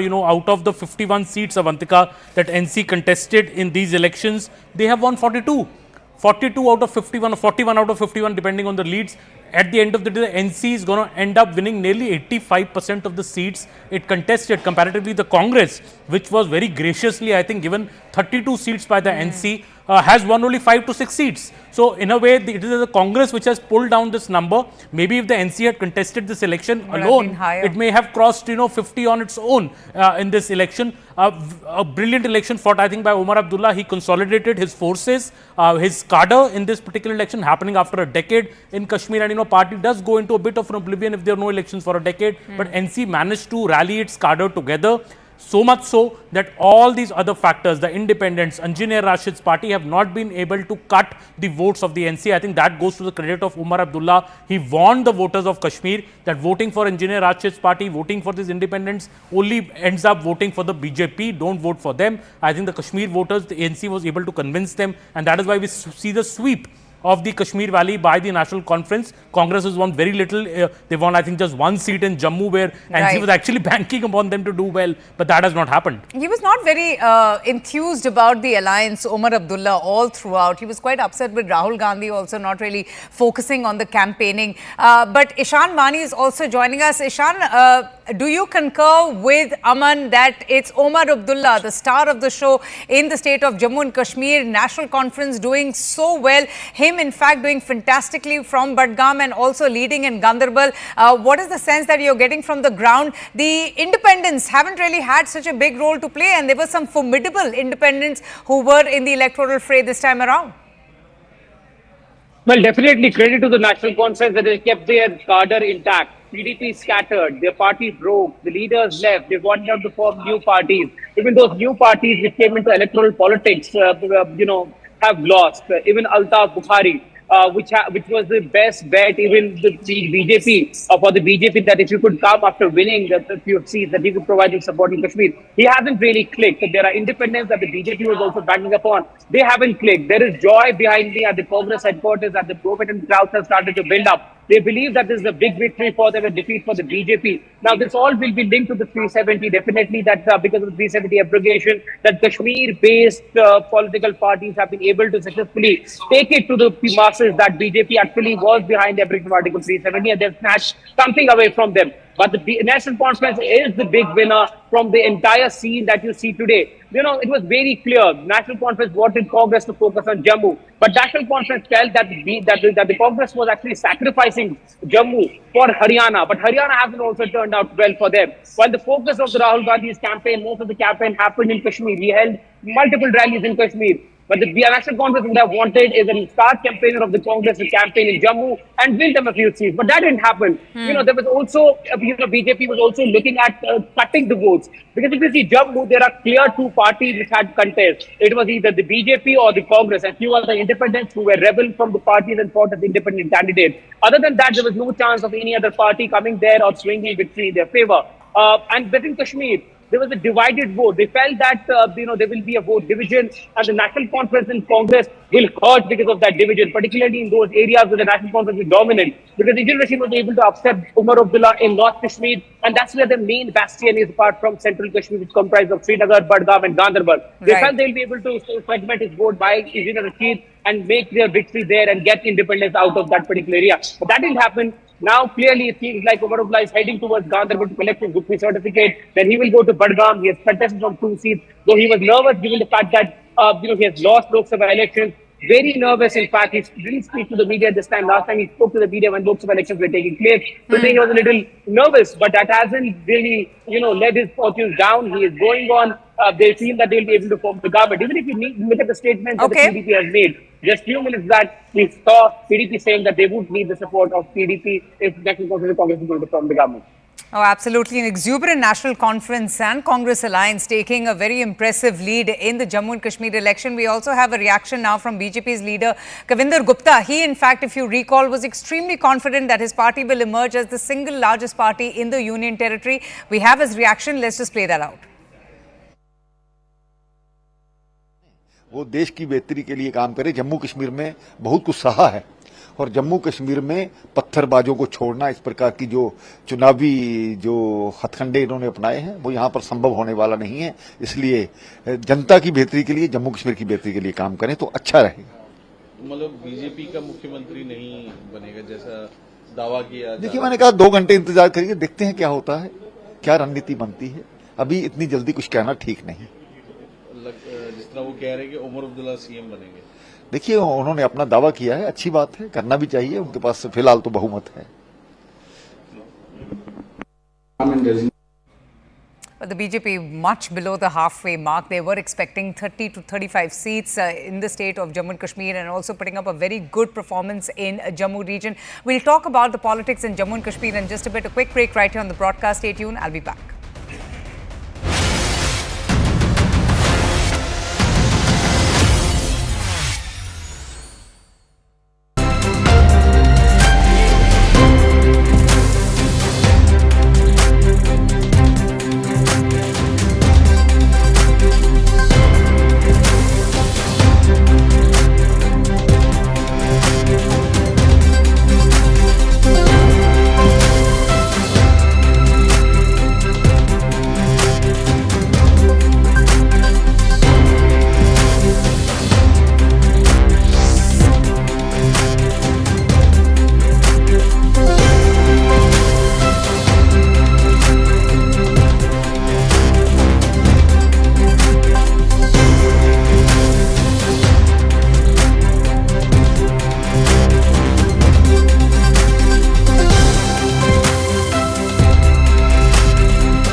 Welcome back. You're watching our special coverage on the election results from the states of Haryana and Jammu and Kashmir. And with me is Executive Editor CNN News 18, Aman, who's also giving us perspective on this big surprise coming up from the state of Haryana. Haryana has really thrown a big surprise, Aman. That's really been the talking point. There was a point in the live results hub when all the focus was on Haryana. Everyone had forgotten about Jammu and Kashmir. But it's very impressive. They have been able to beat anti-incumbency. They have been able to beat all of the grievances, the kind of restlessness that was there amongst the Jat community, the anger, the restless protest, the farmers' unrest, governance bottlenecks, to come out triumphant. How have they been able to achieve this? Absolutely, winning against all odds. You know, everything was stacked against the BJP in Haryana. This was a state where they lost 5 Lok Sabha seats just a few months back. In fact, just 3.5 months back. And to come back, make this comeback and win Haryana, I think is a phenomenal victory.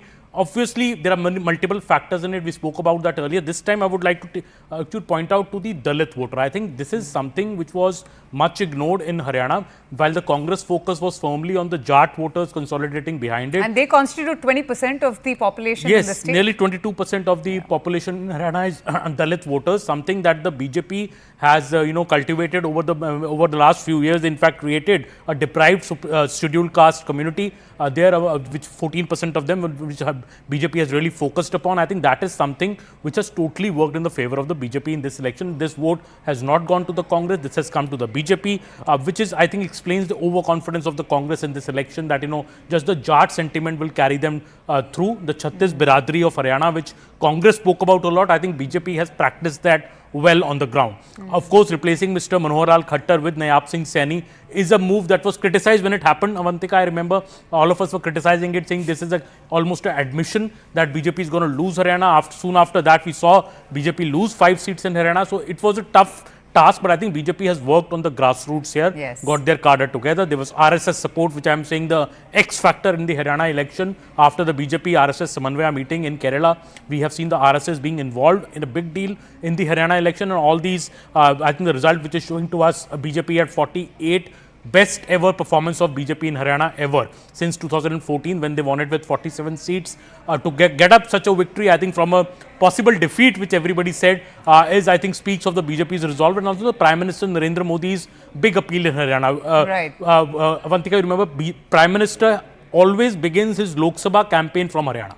Be it from Rewari or be it from some other place, he always begins his Lok Sabha election campaign from Haryana. PM Modi has a long history of, working in Haryana. He once recalled how he used to move on a bike, campaigning Haryana with Mr. Manohar Lal Khattar sitting behind him, pillion riding behind him. So Haryana is somewhere where Narendra Modi has worked as a Karyakarta, and I think that is why that deep knowledge of the state, what works there. Even the issue of Agniveer, for example, which many thought would work against the BJP, nothing has worked. Farmer protest, wrestler protest, nothing seems to have worked on the BJP. People seem to have voted for development and this cohesive caste politics that BJP has practiced in Haryana. And something that perhaps has backfired for the Congress party was, reports of factionalism, and it was out in the open, the very obvious infighting in the Congress party between a very prominent Dalit face, Selja Kumari, who herself enjoys a very respectable position in the Congress unit, and you had Bhupinder Singh Hooda. In fact, we have an exclusive interview with Selja Kumari. She spoke to CNN's reporters. Let's just play that out.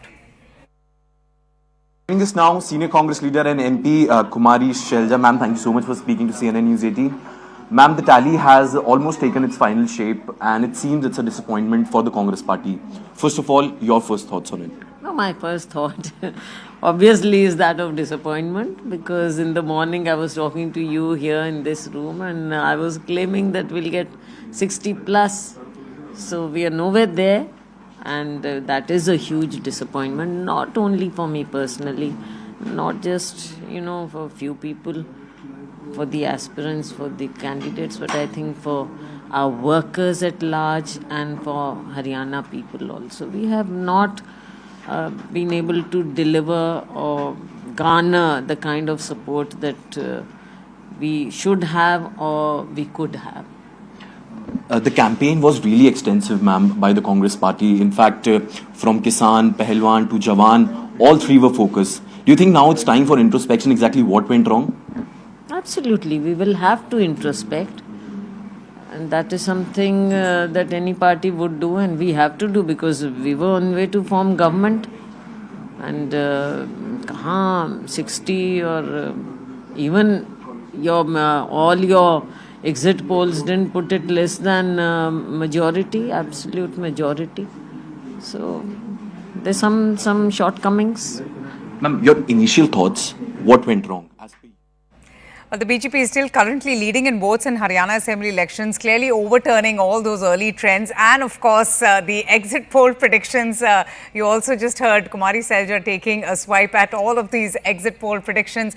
But the BJP clearly is the story as far as the state of Haryana is concerned. We're going to be talking about Haryana and Jammu and Kashmir in detail. Have to slip into a very short break. Stay tuned. The news and updates continue.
Hello and welcome to our very special coverage, Battle for the States, where we are focusing on the results that are out for the states of Haryana and Jammu and Kashmir. Vote counting is still presently underway in the state of Haryana. It's a closely contested election where the ruling BJP and the Congress were engaged in a nail-biting battle, and what a dramatic turnaround of events it has been as far as the state of Haryana is concerned. Defying initial projections, the BJP has surged ahead, crossing the majority threshold with leads in 48 seats, while the Congress is trailing at 36 now as I speak. Former Chief Minister Bhupendra Singh Hooda is still extremely confident and very optimistic, asserting that the Congress will secure a decisive victory despite the BJP's current advantage. But the outcome is going to determine the fate of over 1,000 candidates, including the fate of 464 independents and other female candidates as well. So these are the numbers that we're showing you right now: 48 for the BJP and 36 for the Congress party. It's very interesting what's happening in the state of Haryana. Now we're going to be showing you some graphics as well. We'll just explain you as to what really worked in the favor for the BJP, because that's very important. Was it the consolidation of the Jats or was it something else? The caste vote, as my colleague Aman has been talking about, has also worked in the favor for the BJP. But let me go straight across now to Sharon. Sharon is joining us. Sharon, early in the morning, celebrations were seen at the party headquarters when the early trends were trickling in. And obviously, all of that has changed, though Bhupendra Singh Hooda has still put up a very defined, very confident note. He's saying that he's very confident कि आखिर में वो ही जीतेंगे and they are only going to be scoring that final goal. But what are you seeing around you? How's the mahal at the BJP office, at the Congress office in Rohtak? Hooda's home ground, his traditional bastion, and also his party office in Rohtak? Well, behind me you can see that the supporters are still sitting here firmly, believing that something would actually turn around and things would be favourable for the Congress party, because that is what the message by Bhupendra Singh Hooda has been just moments back. He came to the party office, the campaign party office, and in fact told his supporters that he in fact is going to the counting centres, and there are about 10 such seats where there is in fact a tight match that is going on. It is a neck and neck situation, and he believes that all these 10 seats are in favour of the Congress party, and that will increase the tally of the Congress party as far as the results are concerned. But of course the results that are coming in is in fact disappointing for the supporters, cadres who have gathered here, of course for the Congress leadership as well. But there is a sense of confidence that is still being put across by Bhupendra Singh Hooda. He still believes that it is the Election Commission that is doing some sort of a miscalculation, and they are not updating the Election Commission website with the numbers. There are about 10 seats where the counting has stopped, is the big allegation that is coming in from Bhupendra Singh Hooda. And same sentiments are being echoed by the leaders in Delhi as well. We have seen Jairam Ramesh and Pawan Khera also in fact saying that there is some sort of a delay in counting, and that is why the numbers are not getting updated. So right now the supporters who have gathered here, all of them believes that there is still expectation. They still believe that something would actually work out in their favour. And as far as Bhupendra Singh Hooda, the Congress president in Haryana, Uday Bhan, and Deependra Hooda are concerned, they are going from one counting centre to another counting centre, making sure wherever there is a close match between the candidates, there is proper counting that is done. The counting agents have been told to stay firm in all the counting centres and make sure that there is no, the counting continues as far as the counting centres are concerned. Right. It's interesting that the Congress is alleging manipulation and updating of the Election Commission website. They've raised questions on the lag as far as updating those numbers are concerned. Stay on with me, Sharon. Let's just tell our viewers as to what perhaps has worked in the BJP's success story and what's working in favour of the Saffron Party. But remember, the counting is still underway, but they have managed a good lead, 48 as against 36 of the Congress Party, who were actually expecting a massive sweep. In fact, the Congress Party workers had been hoping 60 and above. Caste consolidation, as my colleague Aman Sharma has been talking about and stressing on, the move to unite those 35 caste groups and against the Jats perhaps gave them the advantage. That the BJP, the anti-Jat vote consolidation, that's a big one as well. The BJP all along had been banking on the caste arithmetic, hoping to consolidate the non-Jat vote and the split in the Dalit vote. So that perhaps has also worked in their favor. And as we were talking before, lessons from the Lok Sabha debacle, the BJP votes may have just turned out in large numbers to vote for BJP and also for the Saffron Party. RSS's rural push. Aman was telling us just a short while ago the massive footprint of the RSS workers, the Karyakartas, how they have been working on the ground.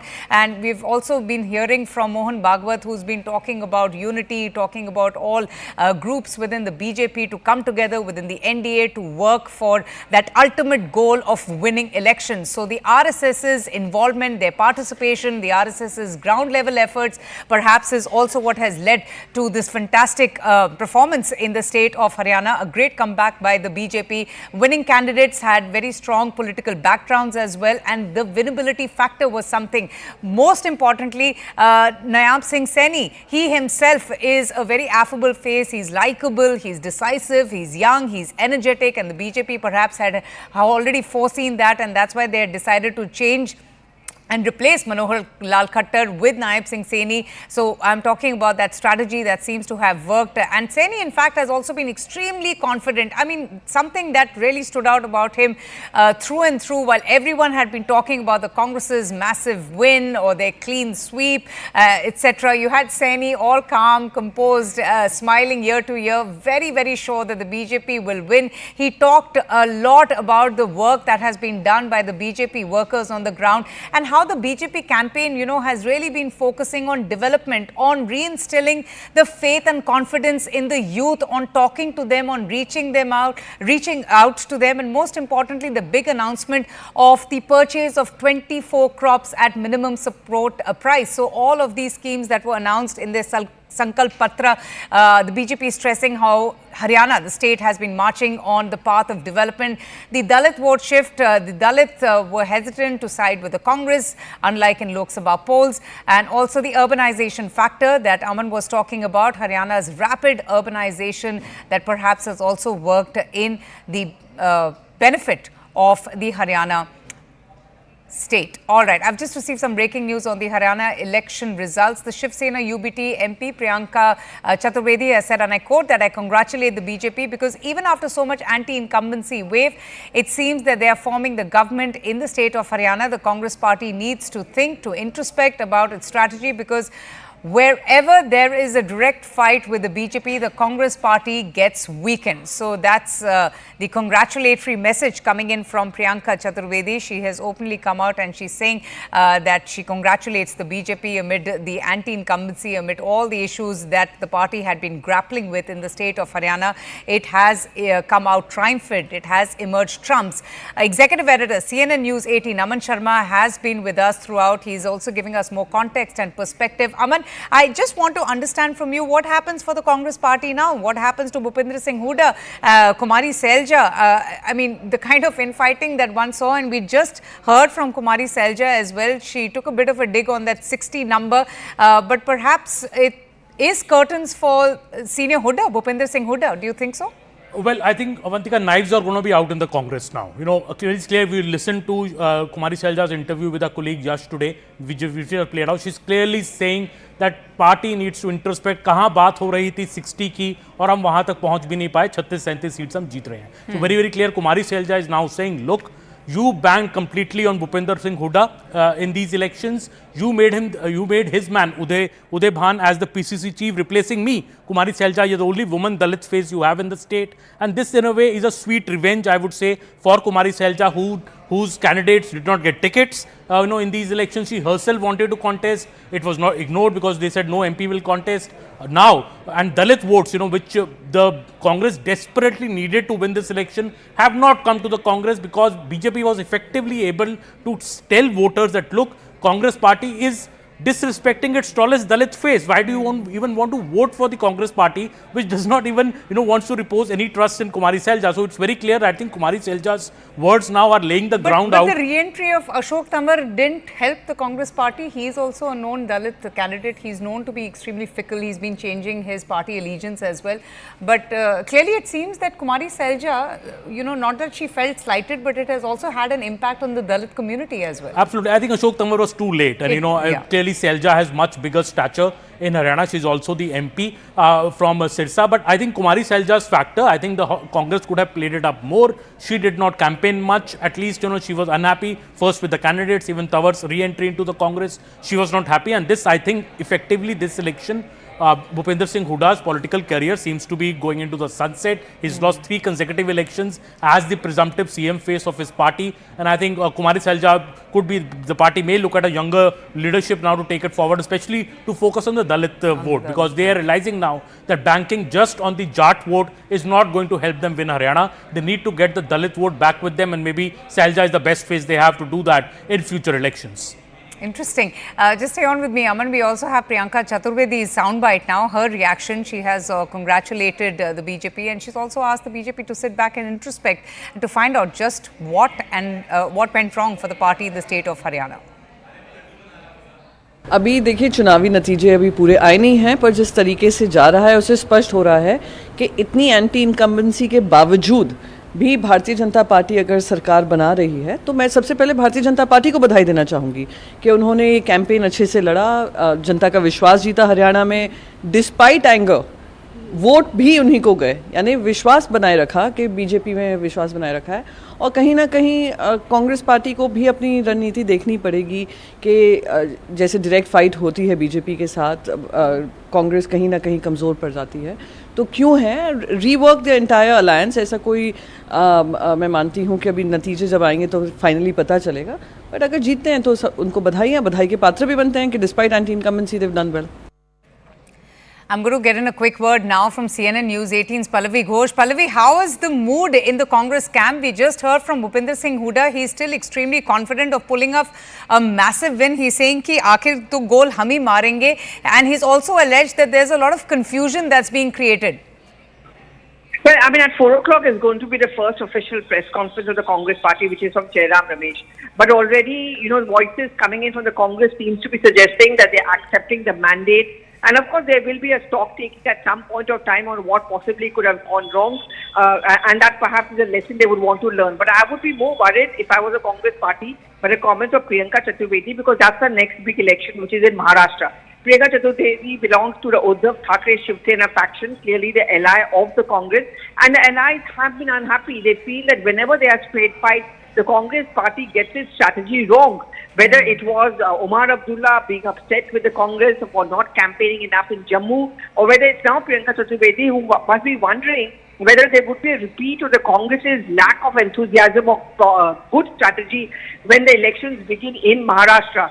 These are worrying signs for the Congress. This is also something which I think at some point of time the AAP may raise, that so much for not aligning with us, saying that you don't need us in Haryana, but you lost. You haven't got that mandate. So why did you reject us? So these are certainly going to be those niggling questions aimed at the Congress.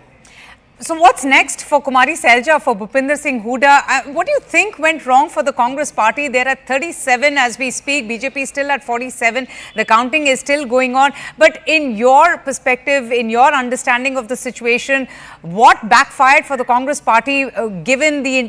do you think it was the slugfest between Kumari Selja, Bhupinder Singh Huda, the internal drifts, the controversies, or was it just overconfidence and arrogance that it's going to be a clean sweep for the Congress party in Haryana? Well, in the last 10 to 15 days, the BJP kind of made up for the lost ground. I think the Congress failed to sense that. They didn't realize that the Congress party was actually fighting with their back to the wall, and they know how to hit back. And that's precisely what they did, going on the ground and hitting back consistently. But the second and the more important thing is, I think, is that infighting, which certainly seems to have hurt them. Kumari Selja was underestimated. Look at her statement just a day before polling. She said, I am not someone who can be ignored.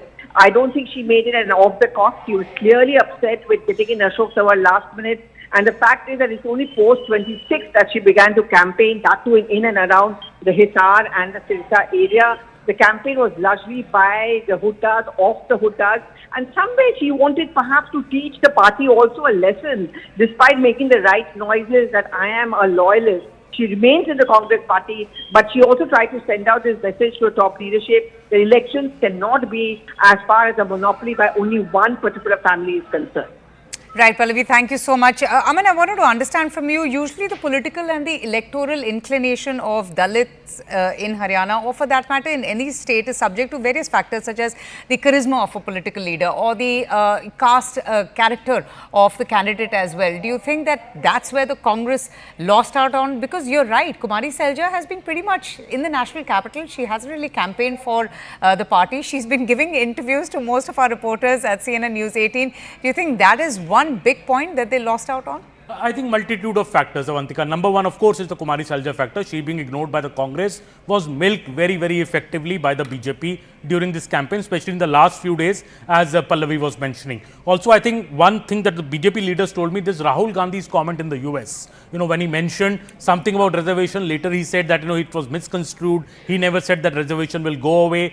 The damage was done. That particular remark also the BJP actively circulated amongst its channels in Haryana to say that, Congress is against reservation. And this effectively may have also secured the Dalits vote for the BJP. Of course, the third point is obviously because Congress over dependence on Jat voters. If your face is a Jat, Chief Minister presumptive face is a Jat, and all the time the BJP's Congress is talking about promoting him over other leaders who are Dalit faces or Randeep Surjewala or somebody else. Obviously BJP was able to milk that in their favor, and I think all of that combined into seeing what we are seeing in the Haryana result right now.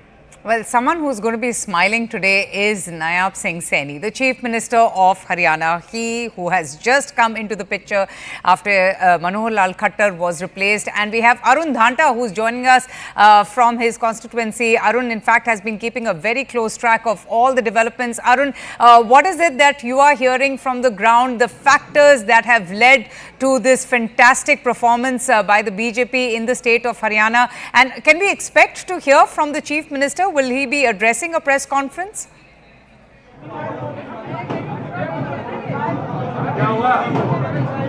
Well, absolutely he will. He will speak to media, but right now we are of course inside his residence, and we are told that he is watching the trends very closely, and perhaps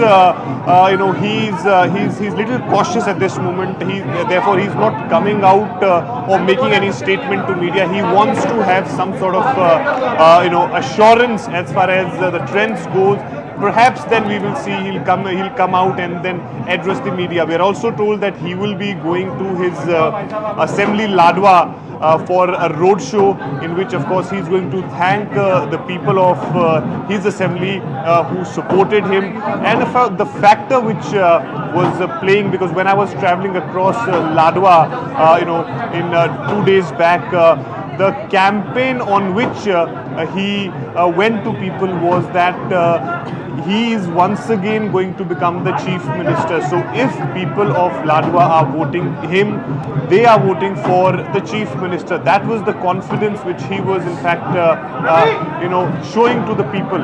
And now I think he's coming out. Let's hear Nayab Singh Saini. He's coming out from his residence and likely to speak to media on this victory which has come after many were saying 10 years anti-incumbency. You can see some movement is taking place here, and that is of course because of Chief Minister Nayab Singh Saini coming out from his residence, moving towards first the temple to offer, and you can see the victory sign. You can see the victory sign of Nayab Singh Saini showing to the media, and the confidence that is reflecting on his face. We'll try to speak to him. Let's see what he says.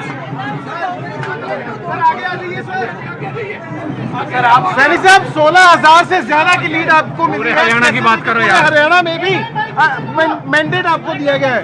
मेरे हाथ में हाथ लग जाएगा। लाडवा की जनता का, लाडवा के सामान्य का माइक को लगने दो। मैं दिल से धन्यवाद करता हूं। नहीं मुंह पे पीछे रहेगा, मुंह से पीछे रहेगा। मैं उसके लिए लाडवा के लोगों का दिल से धन्यवाद करता हूँ।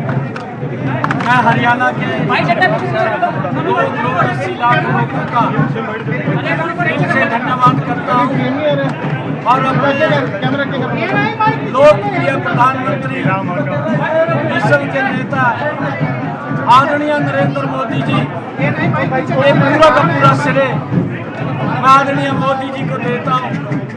उनके आशीर्वाद से, उनकी गाइडलाइन के अंदर उनकी जो नीतियाँ हैं, उन नीतियों के ऊपर हरियाणा के लोगों ने मोहर लगाई है। मैं हरियाणा की जनता का जहाँ दिल से धन्यवाद करता हूँ, उनको प्रणाम करता हूँ। वहीं आदरणीय प्रधानमंत्री जी के नेतृत्व में जो ये तीसरी बार हरियाणा की ऐतिहासिक जीत हुई है, इसके लिए भी मैं प्रधानमंत्री जी का धन्यवाद करता हूँ। मैं अपने उच्च लीडरशिप का धन्यवाद करता हूँ।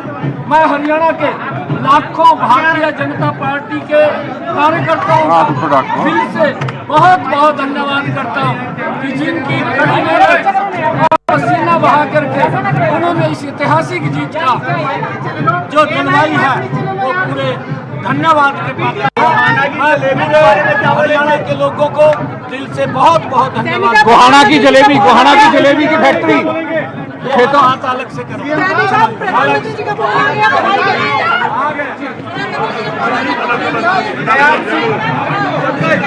जाने दो।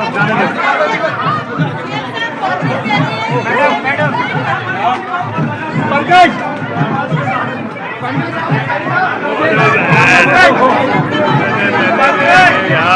उतर के तो आओ यार, उतर के आओ यार, एक minute.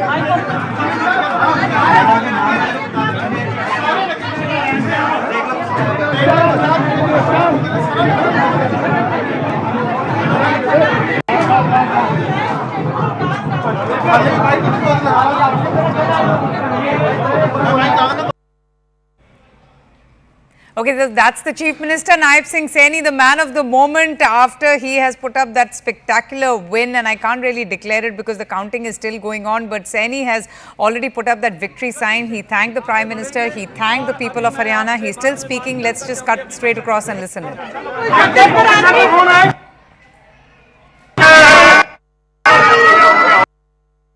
You can understand, this is the residence of the Chief Minister of Haryana, Naib Singh Saini, so you can just imagine the mad rush just to catch his reaction. He's still speaking. We'll try and listen in.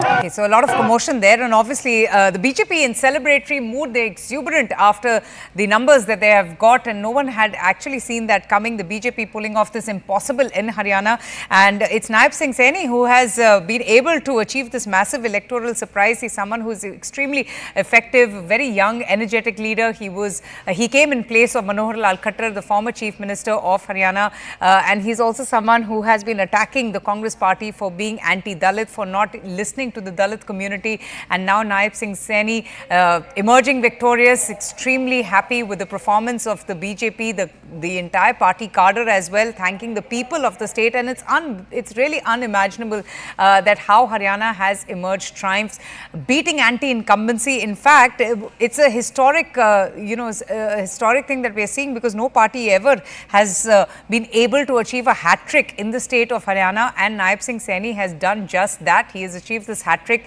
and has won from the state of Haryana, with the numbers still coming in, but it is now almost 3:30, and Naib Singh Saini is extremely confident that his party is going to be the party who will rule for the next few years in the state of Haryana. We're going to take a very short break. The news and updates continue. Just leaving our viewers with the visuals of the Chief Minister of Haryana, who is thanking the people and the Prime Minister of India for this victory.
Welcome back to our special battle for the state and our continuing coverage on the election results coming in from Haryana and Jammu and Kashmir. And speaking of the latter, the National Conference and the Congress Alliance has surged ahead, taking the lead in 48 out of 90 seats, while the BJP is trailing behind with 29 seats. In fact, the latest development also suggests a significant advantage for the alliance, with the National Conference Vice President Omar Abdullah leading in both Budgam and Ganderbal constituencies. In fact, he's already declared the win from Budgam. He's on his way to Ganderbal. He was leading by over 8,500 votes.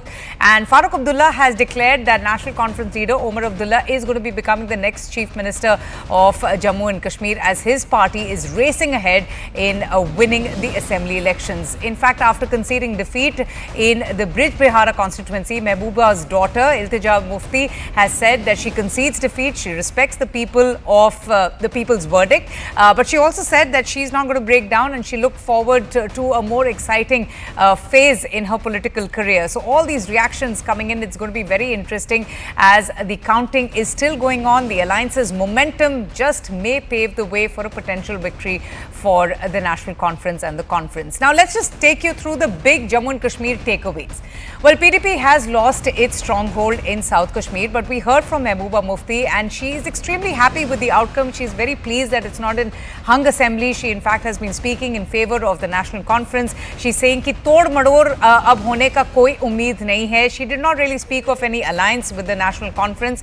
The National Conference resting PDP's stronghold in and around Srinagar is also a very important factor in the politics of Jammu and Kashmir. But it's the Jamaat-backed candidates who have faltered. They haven't really performed well. Jamaat-e-Islami-backed candidates failing to really make any substantial impact in these elections. And despite negative sentiments, the BJP is also maintaining its dominance in Jammu. They still haven't really gotten the number of seats that they had wanted. They were expecting about 33 to 35, but they've only managed to get about 29.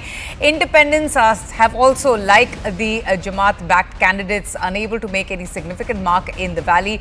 And PDP's alliance, their past alliance with the BJP in 2014, perhaps is being viewed as a betrayal of sorts. Let me go straight across now to Ishan Vani. Ishan, it's so fascinating what has happened in Jammu and Kashmir, and it's Omar Abdullah who is the man of the moment. He's someone who's going to be now the Chief Minister of the state. This has been a long wait for Omar Abdullah as well. And before I come to you, Ishan, we're getting lots of updates. The Prime Minister, Narendra Modi, has congratulated the Chief Minister of Haryana, Naib Singh Saini. Saini, in fact, was speaking to our reporters just a short while ago, where he himself had thanked the Prime Minister and the people of Haryana. In fact, Saini said that this is historic, that the party has won this hat-trick. It has secured a third consecutive win, and that's why he has expressed his gratitude and thanks to the people of Haryana. Imagine this is the same party that has been in power for a decade, for 10 long years. It has beaten anti-incumbency. It has beaten the kind of disgruntlement amongst the farmers, the Agniveers, the wrestlers to win these elections. And those are the numbers: BJP at 51, the Congress at 34. The Congress party, in fact, is alleging manipulation in updating trends on the Election Commission of India's website. They're extremely shocked because they were expecting a sweep. The Congress had put up numbers of 60, but there's going to be a lot of introspection. Payal joins us now for the very latest. Payal, what a fantastic performance by the BJP. It's a massive electoral surprise and something that has been secured by Naib Singh Saini, someone who has just come into the picture and securing this big win for his party in the state of Haryana. Well, not many would have given, a chance to Naib Singh Saini because he just came in to become the Chief Minister. His asset test was just in a few months to actually prove the detractors wrong, that he was capable of, staging such a victory for his party. But he surprised one and all, including few leaders from his party also would have been extremely surprised with the volume with which the BJP is looking at, getting this victory in place. The Prime Minister Narendra Modi, the captain of the ship, has in fact called up Naib Singh Saini, congratulated him and spoken to him about, the victory, and said that this is what was expected for a leader like him, and that's the reason the Prime Minister is said to have believed in younger leadership and newer leadership, and that's something which of course is a reflection. And Naib Singh Saini is extremely overwhelmed with the response that he's got, from the party president, the Prime Minister to the Home Minister will be calling up and congratulating him for this big win. So remember, these are not easy shoes to fill in. You are looking at massive anti-incumbency with Manohar Khattar's rule of 10 years. And then something, of course, was the duty of Naib Singh Saini to deliver the goods. and he's delivered the goods and how, Avantika. Absolutely. What do you think worked for the BJP? Do you think Congress's over-dependence on Jat or the counter-consolidation that worked in favor of the BJP? It's going to be too early to say about this right now because the BJP is also trying to just calculate what really worked for them. But one thing when we spoke to the BJP floor managers, the BJP, forces on the ground, they said the key to this election would have been the localization of the issues, making sure the local candidates, irrespective of whatever the combination was being able to give a seat, and they wanted to actually prove this thing wrong that, there are other parties, Hattrick, Biradari, something which everybody speaks about as far as Haryana is concerned. So the entire logic the way BJP was hoping would work has worked for them because apart from just the Jat, there are many other OBCs and, people from the Dalit background who of course, would have voted for the BJP, and a big setback came to the BJP on the very last day of the campaigning when Ashok Tawar, a Dalit leader, joined the ranks back to the Congress party. So many thought probably it's doomsday as far as the BJP is really concerned. The BJP had faith in their leadership, especially the local leadership. And those people who work on ground say that this strategy wouldn't have been possible had it not been the involvement of somebody who's like Amit Shah, who's got his ears to the ground, meets Karyakartas every now and then, takes feedback from ground and effectively devises a strategy. So of course, an effective team of Dhanraj Pradhan has already worked with Amit Shah multiple times in the past. And of course, Surendra Singh Nagar, who's a new entrant to the party, being able to deliver the goods. As far as the party is concerned, of course, Biplab Dev has been in charge of the party for a long time now. And without a doubt, Prime Minister Modi's charisma works undoubtedly. And of course, the hard work also of JP Nadda. Very interesting, Payal. Thank you so much for joining us. And now let's shift our focus to Jammu and Kashmir. Coming to you now, Ishan. My apologies to have cut you in earlier on. But Omar Abdullah, the man of the moment, he's going to be the next chief minister. He has also secured a thumping victory from Budgaon. The Congress has gone past the halfway mark. So what happens next? And I'm amazed, the Jamaat candidates, 10 candidates who were in this electoral process have also really disappointed. They have faltered. They haven't really impressed as well. What's the latest that you're getting in from the ground? All attention will be on the national conference. Well, absolutely right. It's up to the national conference now that numbers to get them together, to keep their leaders together. It's all noisy out here at the JKPCC headquarters. The president who recently appointed Hattrick has won. The center is shouting. That's why you see young and old dancing together. There's music, there is DJ, and Tariq Amikara has just come here, and we see this as a celebration. Those Congress has performed poorly, not to the liking of their alliance partners, national conference. They would have believed that they could perform better. They would do well in these polls. They would make sure that their winning margins are high and they're able to win. That really did not happen. Right, Ishan, we're just having a bit of an issue with your audio, but we can see the celebrations out there, all the National Conference workers and the Congress Party workers celebrating the win for the National Conference. Manohar Lal Khattar presently is speaking, the former Chief Minister of Haryana. We're going to cut straight across and listen in. लगातार एक झूठ बोलने का, भ्रम फैलाने का काम कर रहे थे। जनता ने कांग्रेस की बात को नकारा, भारतीय जनता पार्टी की बात को उन्होंने सराहा, स्वीकार किया, और मैं समझता हूं कि एक जनता ने एक ऐसा संदेश दिया है कि मोदी जी के जो सरकार की नीतियां हैं, मोदी जी की जो उपलब्धियां हैं, जो हमारा काम करने का तरीका है, कार्यपद्धति का, वो जनता के ऊपर असर कर रहा था, और जनता ने उसका प्रत्युत्तर में भारतीय जनता पार्टी की हरियाणा में तीसरी बार सरकार बनाई है। और ये अपने आप में एक रिकॉर्ड बना है कि हरियाणा में आज तक किसी भी पार्टी की लगातार तीसरी बार सरकार नहीं बनी थी।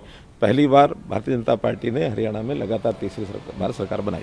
कांग्रेस पार्टी ने एक मुद्दा बनाया था, पहलवान, किसान और जवान, ये मुद्दा बना करके कांग्रेस पार्टी इस बार चुनाव में उतरी थी। आप क्या लगता है, ये मुद्दा उनका चला नहीं? मुद्दा तो यही था। मुद्दा ये था कि हमने जितना हरियाणा के किसान के लिए, हरियाणा के जवान के लिए, हरियाणा के पहलवान के लिए किया है, कांग्रेस तो कर ही नहीं सकती है। और ये चीज़ लोगों को पता है।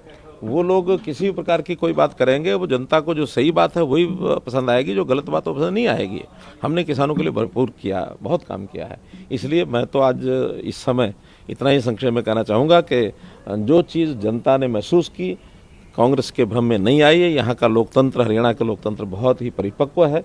जनता बड़ी परिपक्व है और जनता ने एक हमारे कामों पर, मोदी जी की नीतियों पर एक मुहर लगाई है और मैं इसका श्रेय जनता को देता हूं, भारतीय जनता पार्टी के कार्यकर्ताओं को देता हूं। सर, सारे चुनाव पूर्वानुमानों को धत्ता बताते हुए ये बड़ी जीत हुई है, क्या कहेंगे? पूर्वानुमान जो लगाते हैं ये उनको इंट्रोस्पेक्शन करना है कि किस आधार पर कैसे पूर्वानुमान करते हैं।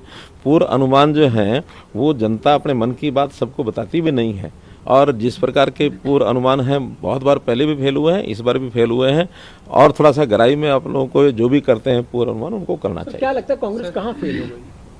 ये तो कांग्रेस वालों से पूछना पड़ेगा। कांग्रेस पार्टी ने इस बीच आरोप लगाया है कि स्लो काउंटिंग किया जा रहा है, कई चुनाव आयोग नतीजों को रोक रहा है, नतीजों को लेकर। ये तो कभी कभी हमको भी लगता है कि कांग्रेस वाले जब हार देख रहे थे तो कहीं ना कहीं इस चीज़ में कैसे कोई बोला जाए कुछ, क्योंकि हमारे मुख्यमंत्री जी ने पहले जैसे कहा कि दिन आएगा जब जनता देगी उनको जवाब और ये एक ही बात कहेंगे कि ये ईवीएम खराब। सर, आपने जब वोटिंग के दिन हमसे बात करी थी, बिरादरी उनके साथ है, क्या 36 बिरादरी ने कांग्रेस का साथ नहीं? मैं अपनी बात कह सकता हूँ, मेरे से कांग्रेस की बात क्यों पूछे, आप उनसे पूछिए। मुझे पता है कि हमने हरियाणा में जब 2014 में चुनाव लड़ा था, मैंने स्वयं से एक नारा दिया था, हरियाणा एक, हरियाणवी एक।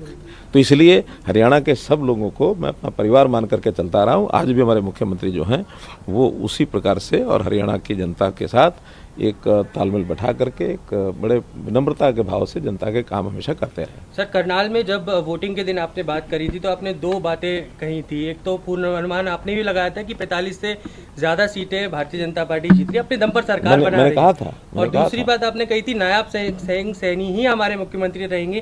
क्या इस बात की आप हमारे Okay, we just have received some breaking news. Jairam Ramesh's fresh allegation. He has said, and I quote, that in Adampur Vidhan Sabha, Haryana, I'm just trying to understand, the candidate Chandra Prakash has reportedly won by 1,426 votes, but the Election Commission of India has not issued an election certificate yet, and the website is not showing the results of the last 3 rounds.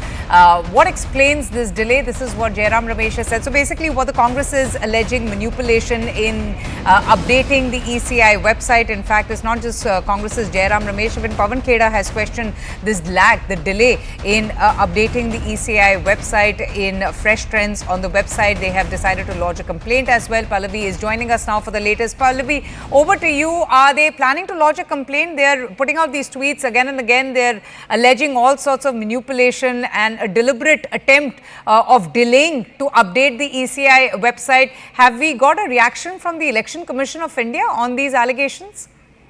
Oh yes, absolutely, Avantika. In fact, after Jairam Ramesh wrote that letter to Election Commission, the EC has responded with a table pointing out that these are the times on which we have declared the result, and therefore this is completely uncorroborated facts which are being put out by Jairam Ramesh, and these are baseless allegations.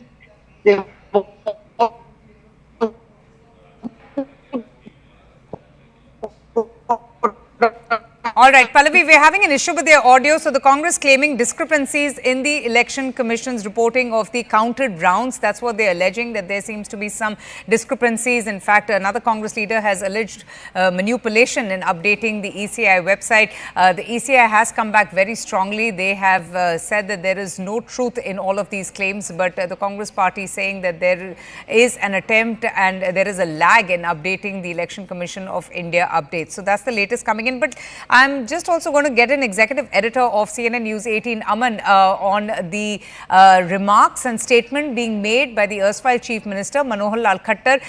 You know, something that he says was, obviously he thanked all the BJP workers and all the work that has done in securing this impressive performance. But very interestingly, he talks about how the Congress party thrives on falsehoods, how they are a pot of lies. And I remember that Saini also, during the entire campaign, Aman, had focused on how the Congress is so against the Dalit community. He had talked about the incidents that had taken place in Mirchpur, in Gohana, in Daulatpur, where Dalits actually were subjected to a lot of atrocities. Do you think all of this emphasis on the local issues is what has helped them gaining the numbers that we're seeing right now? Well, I think so, Avantika. And Dalit atrocities in Haryana also date back, to Mr. Huda's tenure. The BJP always brings that up, then when a Jat-dominated Sarkar comes in Haryana, Yes. it is the Dalits which suffer the most. They are at the end of facing these atrocities. And even in this election, we saw BJP trying to remind the voters of those days of the Huda government. Number two, I think this, what BJP made a big point in this election is the so-called disrespect of Kumari Selja by the Congress leadership, saying that she did not get a say in the seat, she is not being projected as a CM face, she is not campaigning. This is because Congress does not respect Dalits in their party, and that is why we see the BJP making it a big issue. Also, Rahul Gandhi's reservation comment in the US, which he says was misconstrued, but that comment still got a life of its own in this particular campaign. So I think all that has worked for the BJP, and right now we're looking at almost 40% vote share for the BJP in Haryana. This could also be their best ever in a J&K assembly election. Winning these many seats, 51